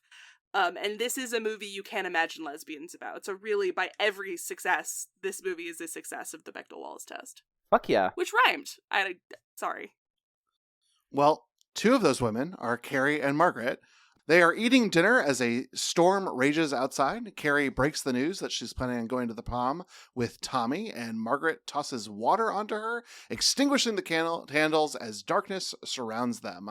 Margaret tries to make her go to the closet, but Carrie refuses, and Margaret blames the boys pursuing Carrie on her menstruation, saying that they will follow her scent. As Margaret goes to close the windows, Carrie uses her powers to shut the windows in the house. Margaret calls her a witch, but Carrie denies it, saying, "It's me, I'm not the only one." Margaret blames Satan, who also possessed Carrie's father. Margaret tells her to repress it, but Carrie refuses. Meanwhile, in the high school gym, Billy, that's not right, that's John Travolta, fills a bucket with pig's blood. The bucket sits above the prom stage, and John Travolta promises to let Chris be the one to pull the rope on the bucket when it's time. The next day, teens are getting ready for the prom. A friend of Chris and John Travolta talks to the prom organizer, offering to collect the prom king and queen ballots. Sue is hanging decorations while Chris tells her friend Norma her plans. Oh, Norma's the pigtail girl. Ugh. Yeah, with a horrible felt hat. It's red, Norma. by the way, David. That is a That's red why- hat. that's where I so got- that's can't where I trust got the someone red wearing hat a red hat. Carrie tries on lipstick. This is the delightful scene we talked about earlier, and the magical night is about to begin. I think Carrie is a queer icon because of this whole argument that she has with Margaret. Uh-huh. For real. Like the that, whole thing that between language them. that Ugh. she uses and the way she says specifically, "It's me, I'm not the only one," and Margaret keeps on telling her to like suppress it, never use it, pretend it's not there, go back in the closet. Like, I think all of that stuff is textual evidence of queerness at hand. I think Carrie is taking ownership over her identity, which has been deprived of her completely, and I think that this also is part of her reaching sexual maturity and becoming a woman in societal terms. And I think she is just like, nah, fuck it, I'm gonna go be a fucking telekinetic lesbian. Yeah. Or I love that bisexual woman, like, just no matter what, she's queer, and she's queering this narrative, and she's queering what Margaret had in store for her. She's queering religion, because it seems like Carrie may or may not actually believe in Christianity. She does pray. I think she's doing a lot of things here that go against what is considered the norm, and for all those reasons, I think she is a queer icon. 100%. Well, and we talked about this a little bit when we talked about My Best Friend's Exorcism, but we're not actually to the point of satanic panic. So this reference to Satan is textual, that this is literally what Margaret believes. But how I think we can metatext it is by saying that this is the representation of something that's different. She also has telekinesis, which we established not all queer people actually have.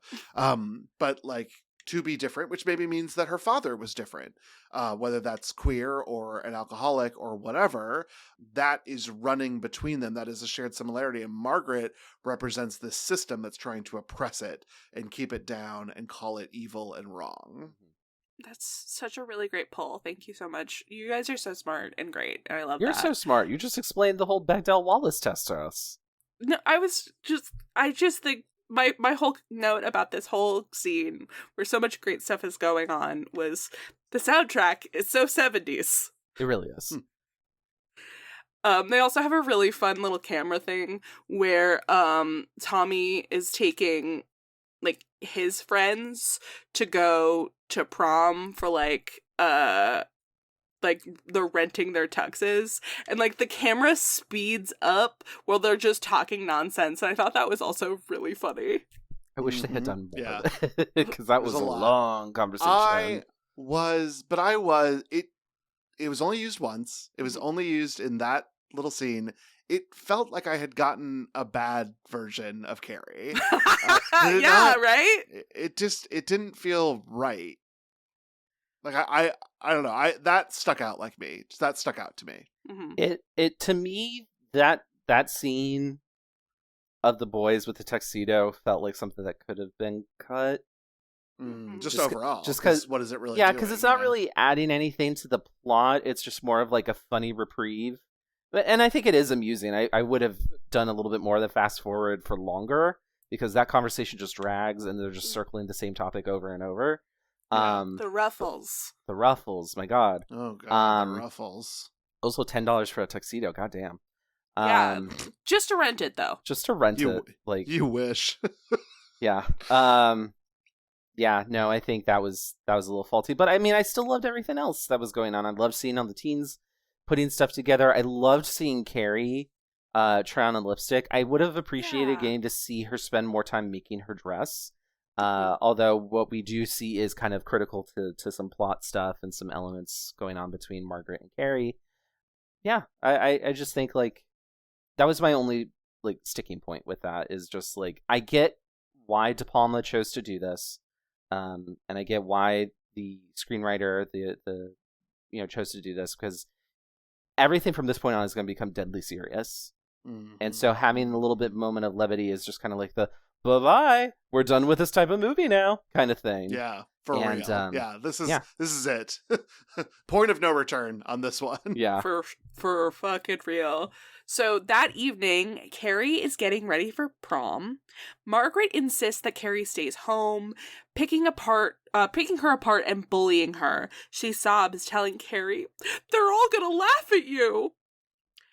Carrie tells Margaret to sit down and be quiet, using her powers to force her to the bed. As Carrie leaves, Margaret says, "Thou shalt not suffer a witch to live." Uh-oh. Well, I don't know. Tommy and Carrie arrive at the prom. Tommy reassures her that she'll have a good time, and actually she does. Although nervous and awkward, Carrie and Tommy socialize with each other and other attendees. During a slow dance, Miss Collins arrives and chats with Carrie. Miss Collins tells a story of her own prom and how it was so magical because she just sat and talked with her date.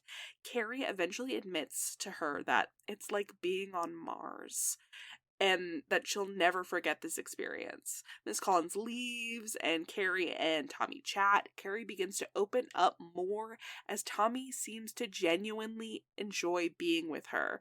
The two dance, Carrie becomes more comfortable, and Tommy laughing with joy as he enjoys his time with Carrie. The two even share a kiss. Wow. Well, let's start in the household with Carrie and Margaret. Tyler, what are we to take from all of this? What are we to take from this scene between vicious mother and rebellious queer daughter? What is the dialogue we get that sticks with you even to this day? I can see your dirty pillows. Everyone will. Breasts. They're called breasts, Mama, and everyone has them. Oh, it's so campy. It's so good.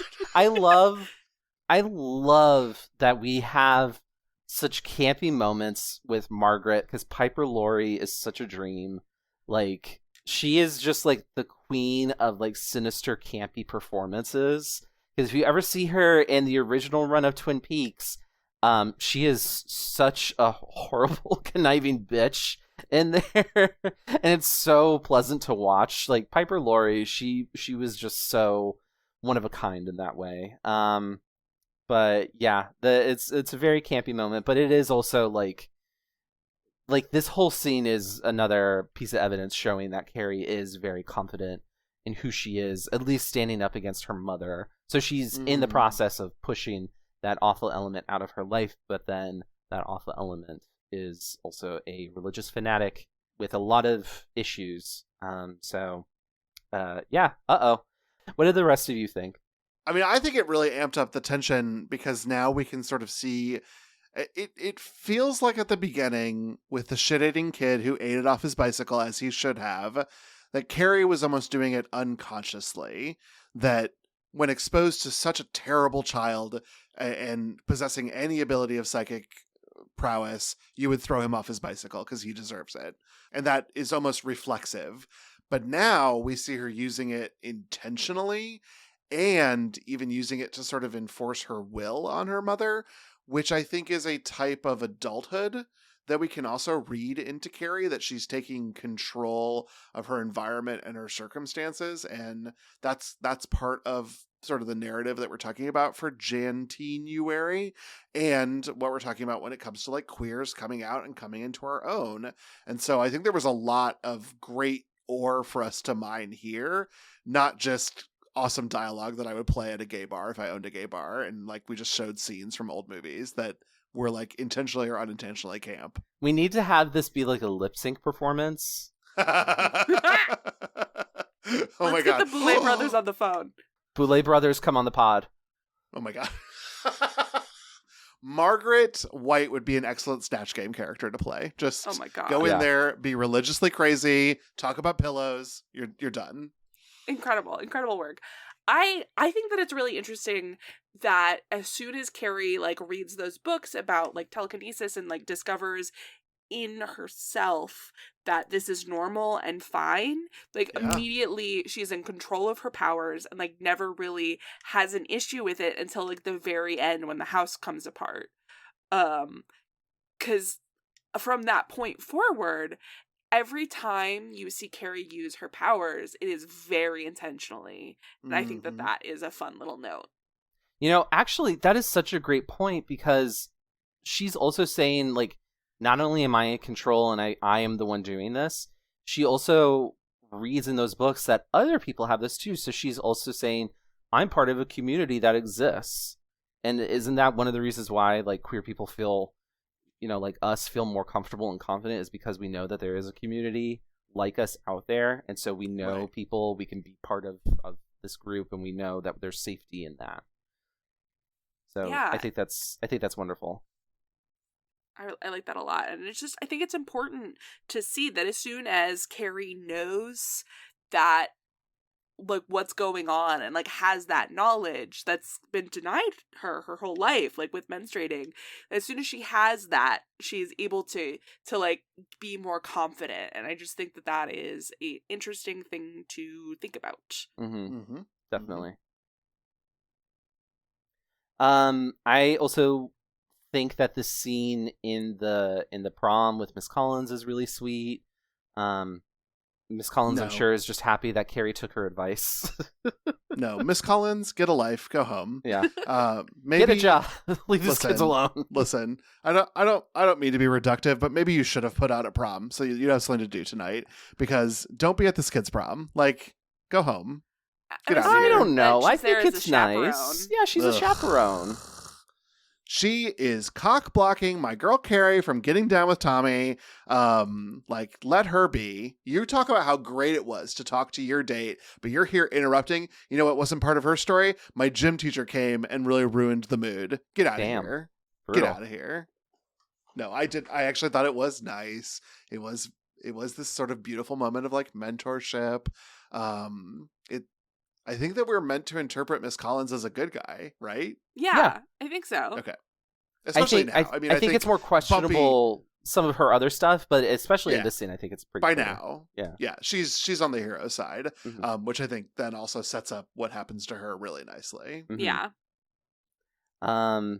And then Tyler, let's have a fight, because yeah, I see in the notes you wrote, I love how the camera spins faster and faster over the course of the slow dance. And I wrote, no, it's like I broke my video game controller and the FPS settings were set on maximum and I'm just spinning around with reckless. I had to look away. Like, I was getting ill watching the screen. skill issue. Next. No, wow. I also was kind of like, all right, enough by the end of it, because it's just going so fast. But I found it, I think De Palma, what he was doing there, I think it works because he's showing that the camera is going faster as both Carrie and Tommy start to feel more comfortable with each other, and there's less caution between the two of them. And so it becomes That's more fair. recklessly, like our barriers are kind of coming down. Tommy's was like suspicion about like, oh my god, I'm with fucking Carrie White, this huge loser, for prom, and now he's seeing like, oh wait, no, she's actually like a pretty cool person, if kind of a quiet introvert. And then Carrie, of course, is finally getting to feel joy as a teenager, which she's never gotten to experience before. I think the kiss is also sweet, but it also has me thinking in the back of my mind, if this were not a horror movie and Carrie, went home and then she saw Tommy again the next day, how would she react? Because she might experience, like, she might have thought like, oh, maybe Tommy wants to be with me.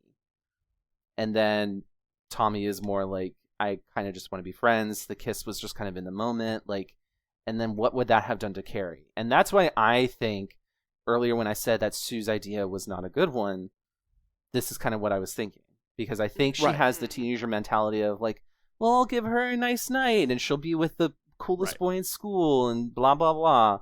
But then she's not thinking ahead, which is very common for a teenager to not think about the consequences of your actions. And I think if the ending was different and Carrie had a normal, night and went home the next day, it would probably still go pretty poorly for her, because now it's like, shit, now I'm back to square one of I'm a joke because Tommy didn't actually mean anything he said. So I think that's unfortunate. But I think that's kind of like the tragedy of it all, is that no matter what, Carrie's probably going to have a bad ending. And then, of course, we actually get to the real ending of the movie. Which we are rapidly approaching. Yes. So Sue arrives at the prom just in time for the students to vote for prom king and queen. Carrie and Tommy are on the ballot, and although Carrie is initially hesitant, Tommy convinces her. To the devil with false modesty. The devil. Back with Margaret. Margaret is cutting up a carrot. Then, nothing at all. Big uh-oh. Under the prom stage, Chris and Billy watch as Norma collects the ballots, eventually dumping the ones that are in favor of anyone but Carrie and Tommy. It doesn't take long for the results to come in. It's Carrie and Tommy! In slow motion and with beautiful music, we watch as Tommy and Carrie walk through the crowd of applauding students, then are welcomed to the stage. Carrie is given a crown and flowers. However, we also see Chris holding the rope to the bucket, trembling with rage. Sue sees Chris under the stage and tries to stop her, but Miss Collins grabs her and pulls her away, thinking Sue is trying to sabotage Carrie's moment. Then, Chris pulls the rope. Sue is thrown out by Miss Collins as the bucket of blood spills all over Carrie. Soon, all hell breaks loose. Wow. I am aware that action is slowed down, but in this process, this is what went through my mind, is that we watched Sue connect all the dots. She says, oh, a rope is being yanked. Let's see where it goes. Oh, look, a bucket of blood. Oh no, if someone pulls hard on that, it'll knock the bucket over. It was a very Dora the Explorer moment for me, and I just thought that Sue was going to look directly in the camera and be like, do you know where Swiper is going to be to humiliate Carrie? Can you find him? Is he over here? No? Is he over there? Oh, where could he be? Oh, David. It worked because it elevated the tension, but if we could have had a little less of the mental calculus on Sue's face, I would have appreciated it. I can see that. I can definitely see that. I think part of it is like it's slowed down to build up the tension and the dawning horror of what's about to happen. But yeah, I definitely see what you're talking about. The first time I was watching this, I kept being like, why is there a math lady meme happening? Like, she knows what's about to happen. That's what it was! It was the math learning meme! That's what it was! Yeah! No, because, like, again, I fully thought Sue was in on it. And so it's like her running up to the stage to try and stop it was the point where, like, as all of that mathing was happening on screen with Sue, you need to remember, like, imagine mathing on me. It's like, why is she confused about what's going on? Right. And, like, all of that other stuff. Because, again, I fully this is the exact moment where I was like, oh, am I not supposed to think that Sue was in on it?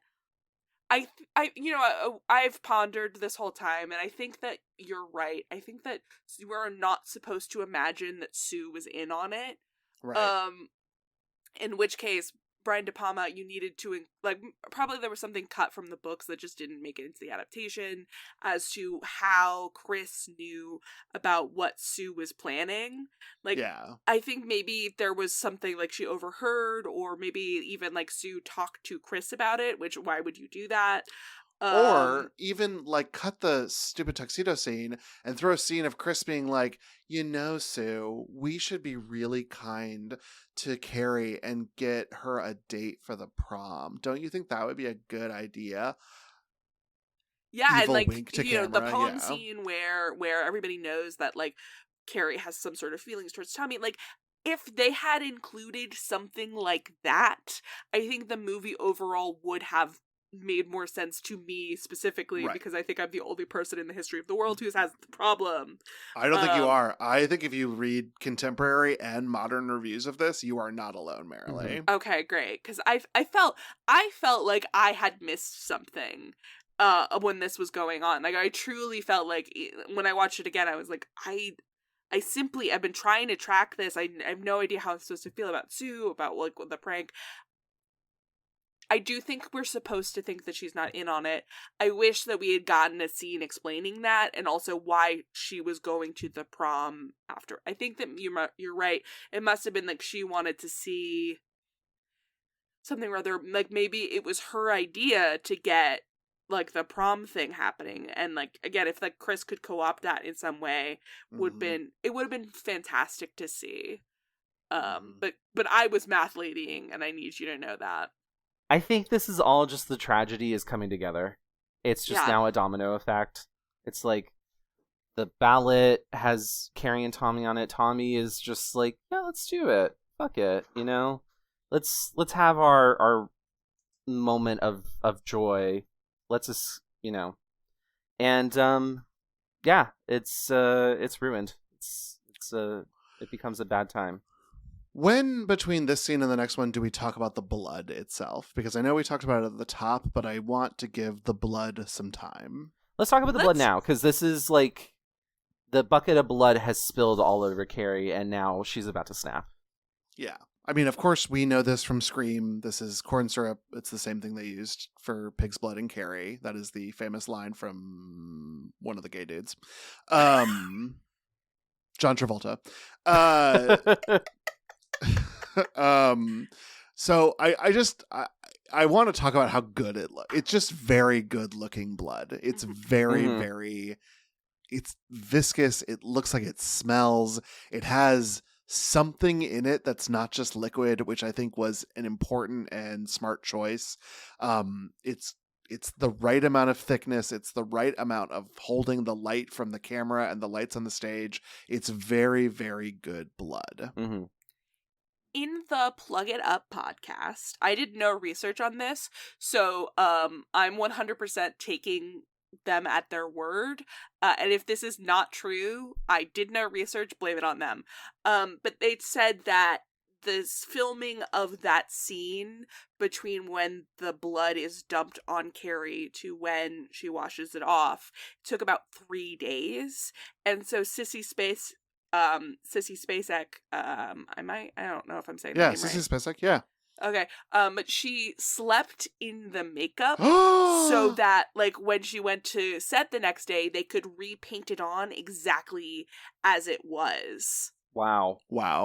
And, like, A, commitment to the craft, B, simply have it wrong sometimes. I'm not doing that.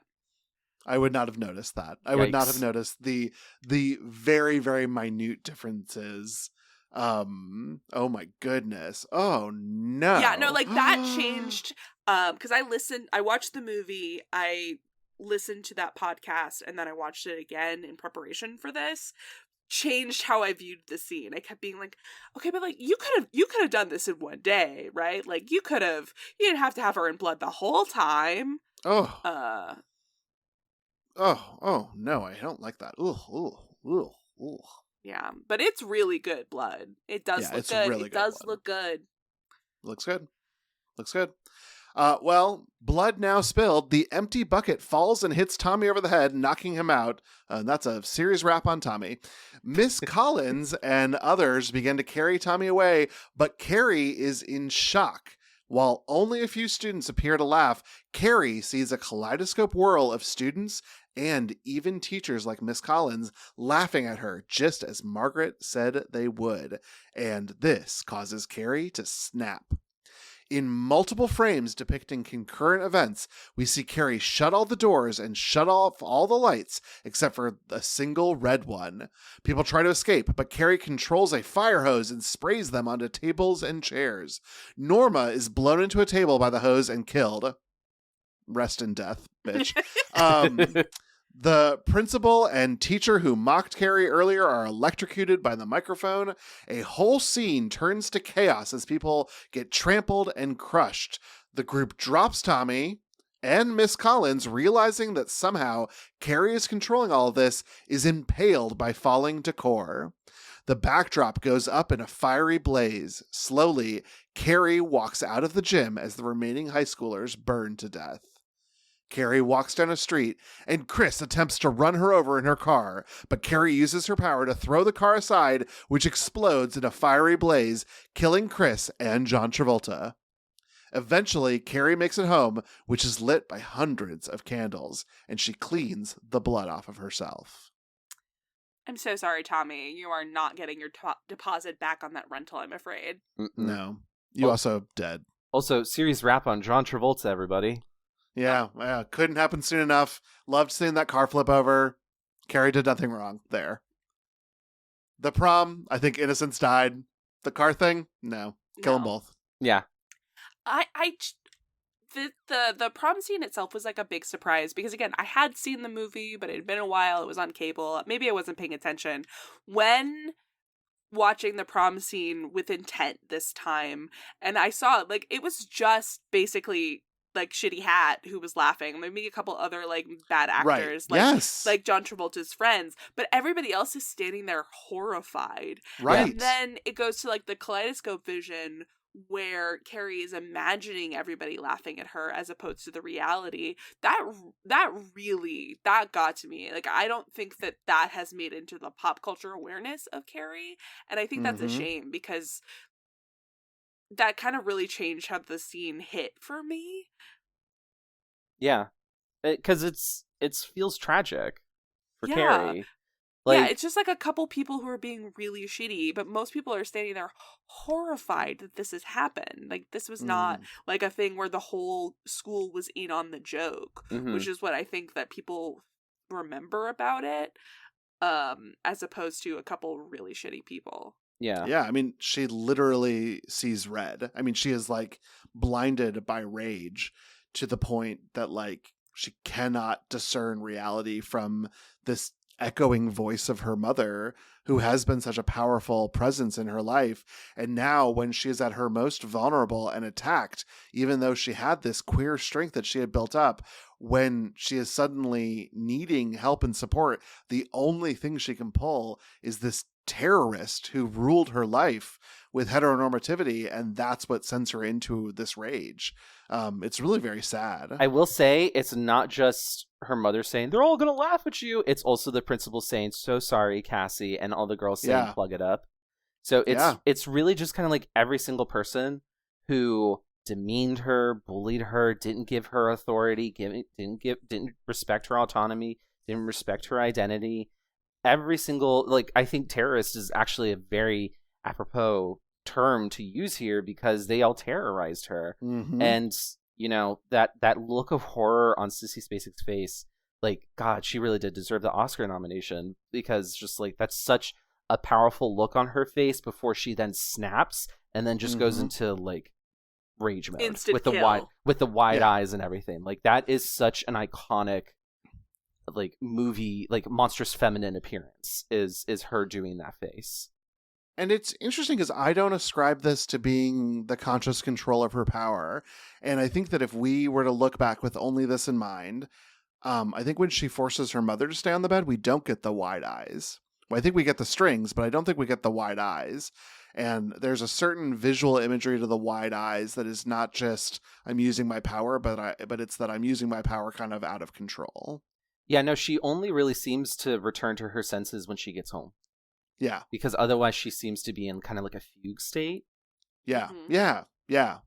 Then she gets home and she goes up to an unfinished attic that somehow has the most gorgeous clawfoot tub I've ever seen in my entire life. And I had such bath envy in that moment for Carrie. I love a bath. I did not feel envy for whoever would have had to clean up that tub afterwards, though. It probably would have been Carrie. Because those bloodstains would have been hard to get out of porcelain, I'm sure. Yeah. But and as long as you clean it out, like when it's still wet, it won't be a problem.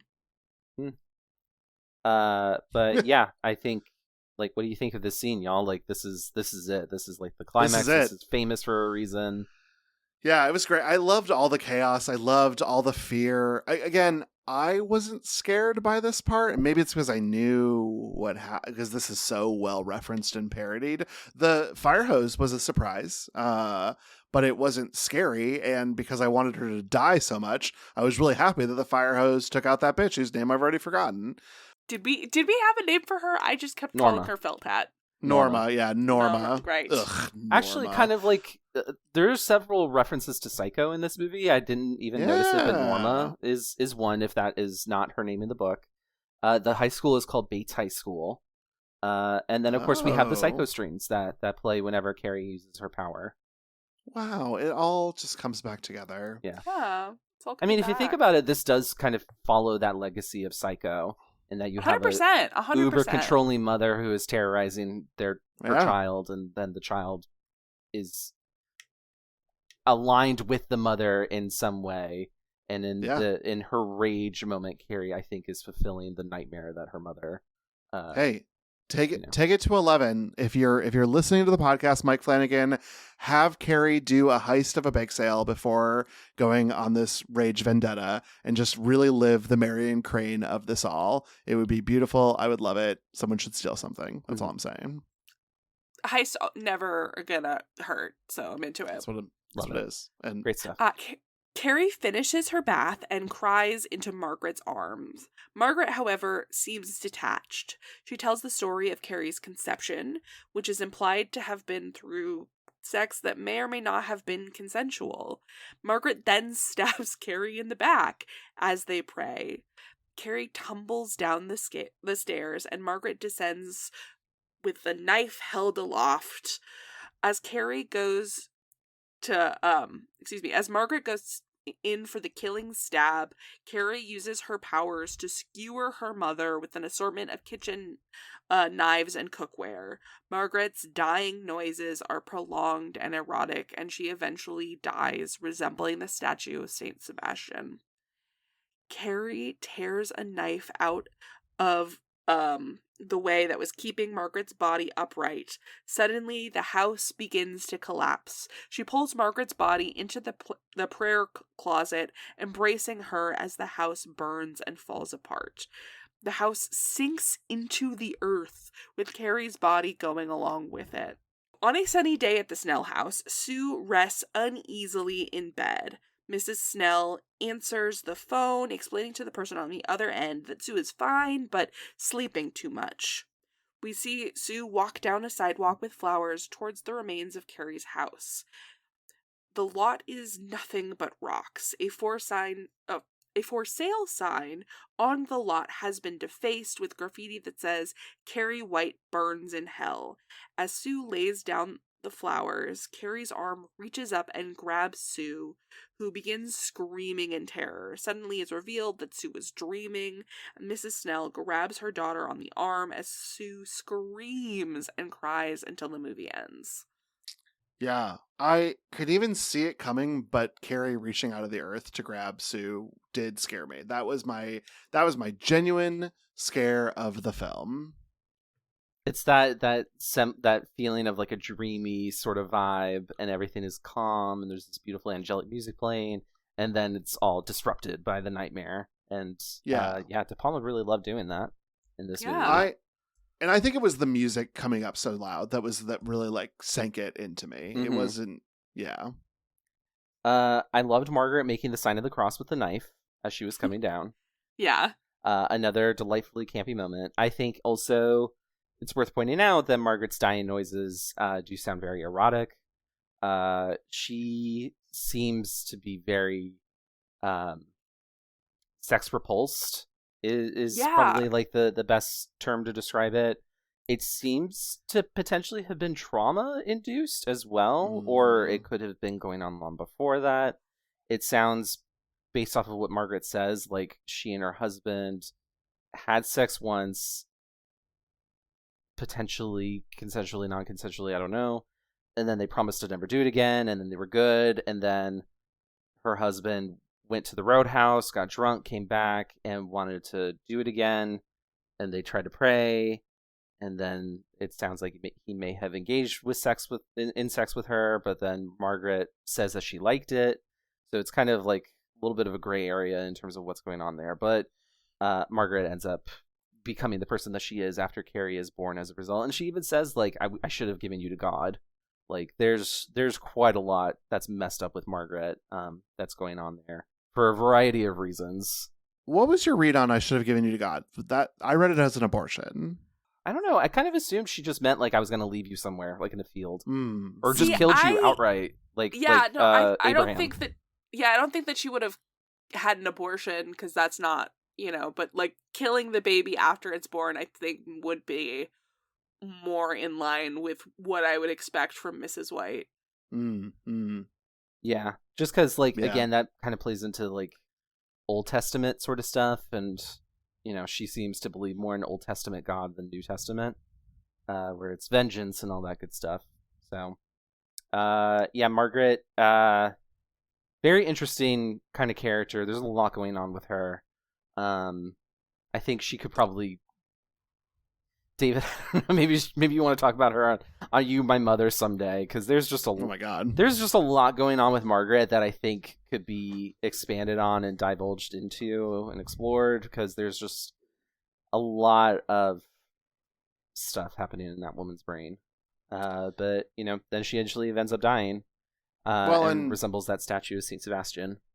She is the villain of the film, right? 100%. So I think I referenced Sue being the final girl. She's like the final survivor, but I truly think that Carrie slaughtering the villain is what we're meant to interpret from this scene. Like, this is killing the evil. Yeah. As part of that, she's killing herself, I think, right. is what we're supposed to take away. That, like, the evil is defeated, but it lingers on in Sue's mind because boomers don't believe in therapy. Right. Yeah. And well, I think that's why the house collapses too, is it's Carrie doing that. Yeah. I agree. She just can't bear to, like, be without her abusive mother, which I don't know. Or has the fugue state taken her again in grief from losing her mother, that she did as an act, that maybe a conscious act, maybe an unconscious act, maybe a paraconscious act, and then to reveal that her mother was dead and to see her posed this way, know that she did it, and then enter this sort of irreconcilable grief that then creates like a mini black hole that just sucks everything in to the mid. I mean, you all said to the earth, because we obviously see Carrie's hand come up, but my first interpretation of this was truly like a void was created and everything was going into the void. Yeah, it's really great. I love that read. Yeah, I love that as well. But yes, Marilee, I'm so glad that you brought up the boomers don't believe in therapy thing, because her mother, Mrs. Snell, sucks. Like, she'll forget all about it in time. No, I don't want her to go to the funerals. Like, what do you mean? She's like 17, 18 years old. Like, what do you mean she's going to forget about it? Like, she's not a 3-year-old. Like, her brain is almost fully developed. She's not going to forget the trauma of seeing her boyfriend and all of her schoolmates die in a fire. Like, that is wild to me. It's just, it's the boomers. You say it's the boomers. You're aware that Mrs. Snell would be a Greatest Generation, and yes, in fact, but it's no Sue wonder would why the be a boomers boomer. are so fucked up. It's because okay. their Greatest Generation parents didn't believe in therapy, which means the boomers didn't believe in therapy either. Got it. What a wonderful ending, though. Like, it's so Great like ending. I said earlier that the movie is pretty cruel, and I think it is, and I think that this is the capstone of cruelty, is that Sue is now forever going to be haunted by Carrie. Is that the thesis of the sequel, that Carrie comes to get Sue? I have no idea. I've never seen it. Oh, okay. Yeah. I wanted the to sort Rage? of be. No, thank you. I wanted it to sort of be a Michael Myers thing, where she's just like constantly coming for her. And That would be gets her. cool, but That would be great. I would watch that. We don't know. Maybe it is, maybe. or like a final. Maybe not a Halloween, like a Final Destination thing. Like Carrie is coming. You cannot escape her. She's Mhm. gonna get you. Yeah. So any other final thoughts for the episode? Anything that you wanted to point out, or any other conversations that you wanted to have? I think we did this a little bit, but I think that if you wanted me to believe that a girl was bullied for how she looked, you shouldn't have cast Sissy Spacek, who is like in 1976 the most gorgeous human being who has ever existed or ever will. Truly hard for me to believe. But beyond a couple sore spots, this was a great ride. I am so happy that I've watched this, and I will look forward to watching more and different Carries as the podcast continues. Yeah, I you're so right for that. But the thing is that I look at this movie, and with the recent, and by recent I mean it was several months ago now, but like whatever, it's fine, it's new, it's the new Carrie news. Samantha Soloyan was born to play Mrs. White, and I simply cannot wait for Mike Flanagan's Carrie. Wait, is this who it's going to be? Samantha Soloyan? No, so we've received no casting news, but I know in my gut that she is going to be playing Mrs. White. She was the one who played Beverly Keene in Midnight Mass. She was Tamerlane Usher in The Fall of the House of Usher. She was... Oh yeah, she's crazy. She's crazy, religious crazy. Yeah, no, like what she does with Beverly Keene is really unfortunate because it's so accurate. It made me dislike her in other roles where she does nothing wrong. Like, she's like the best friend in Hush, where and like genuinely she is a victim and she's like really great, but even so I'm like, I don't know if I trust you. Yeah. And she also is like the wife of Stephen in Hill House, and genuinely I don't think that character has done anything wrong. Like, she's really, like, she's kind of like in the narrative, it kind of frames her like you did not like her a little bit, but she's done nothing wrong.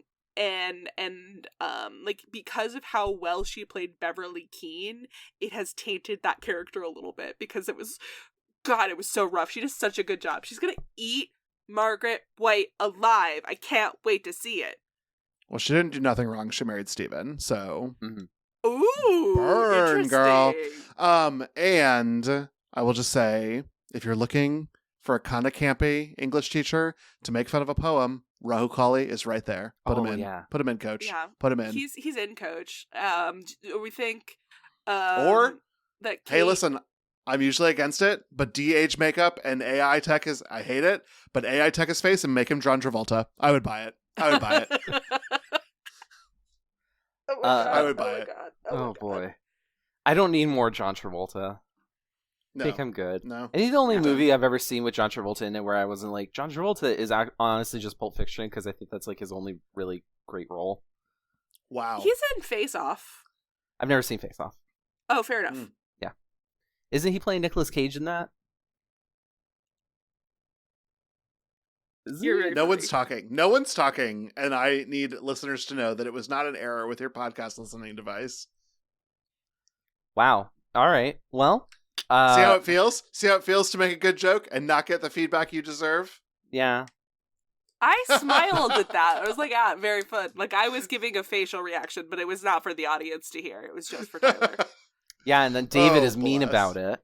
I am mean. I'm very mean. Well, anyway, I want to Rawr. read the actual novel Carrie now. Yeah, I'm very I would like interested in reading this as like an epistolary. Like, I'm interested in like its news clippings and stuff. Like, I'm curious about that, and I haven't read one of those since like Bram Stoker's Dracula, which we'll cover someday.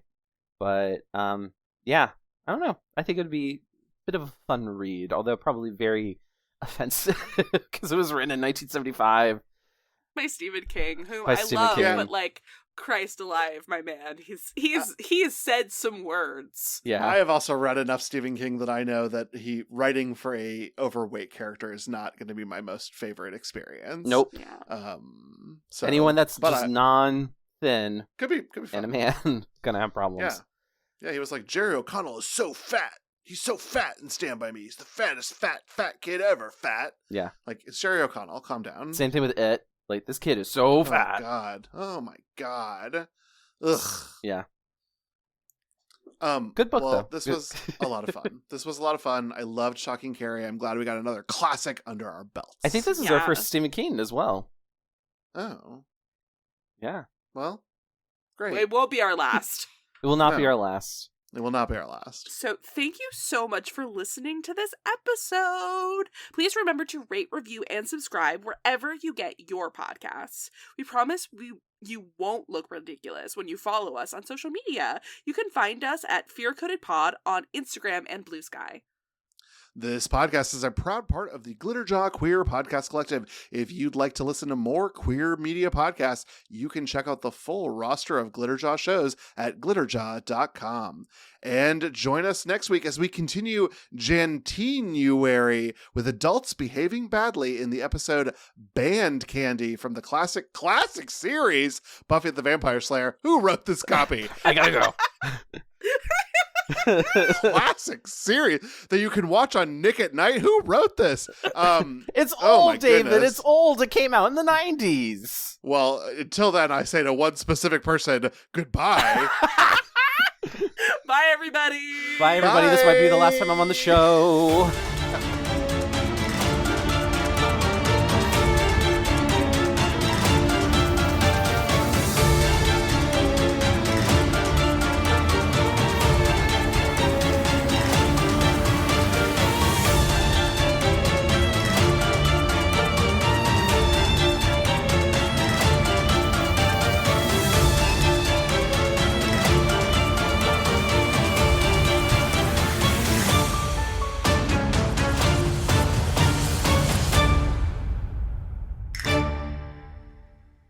Classic series. I'm sorry.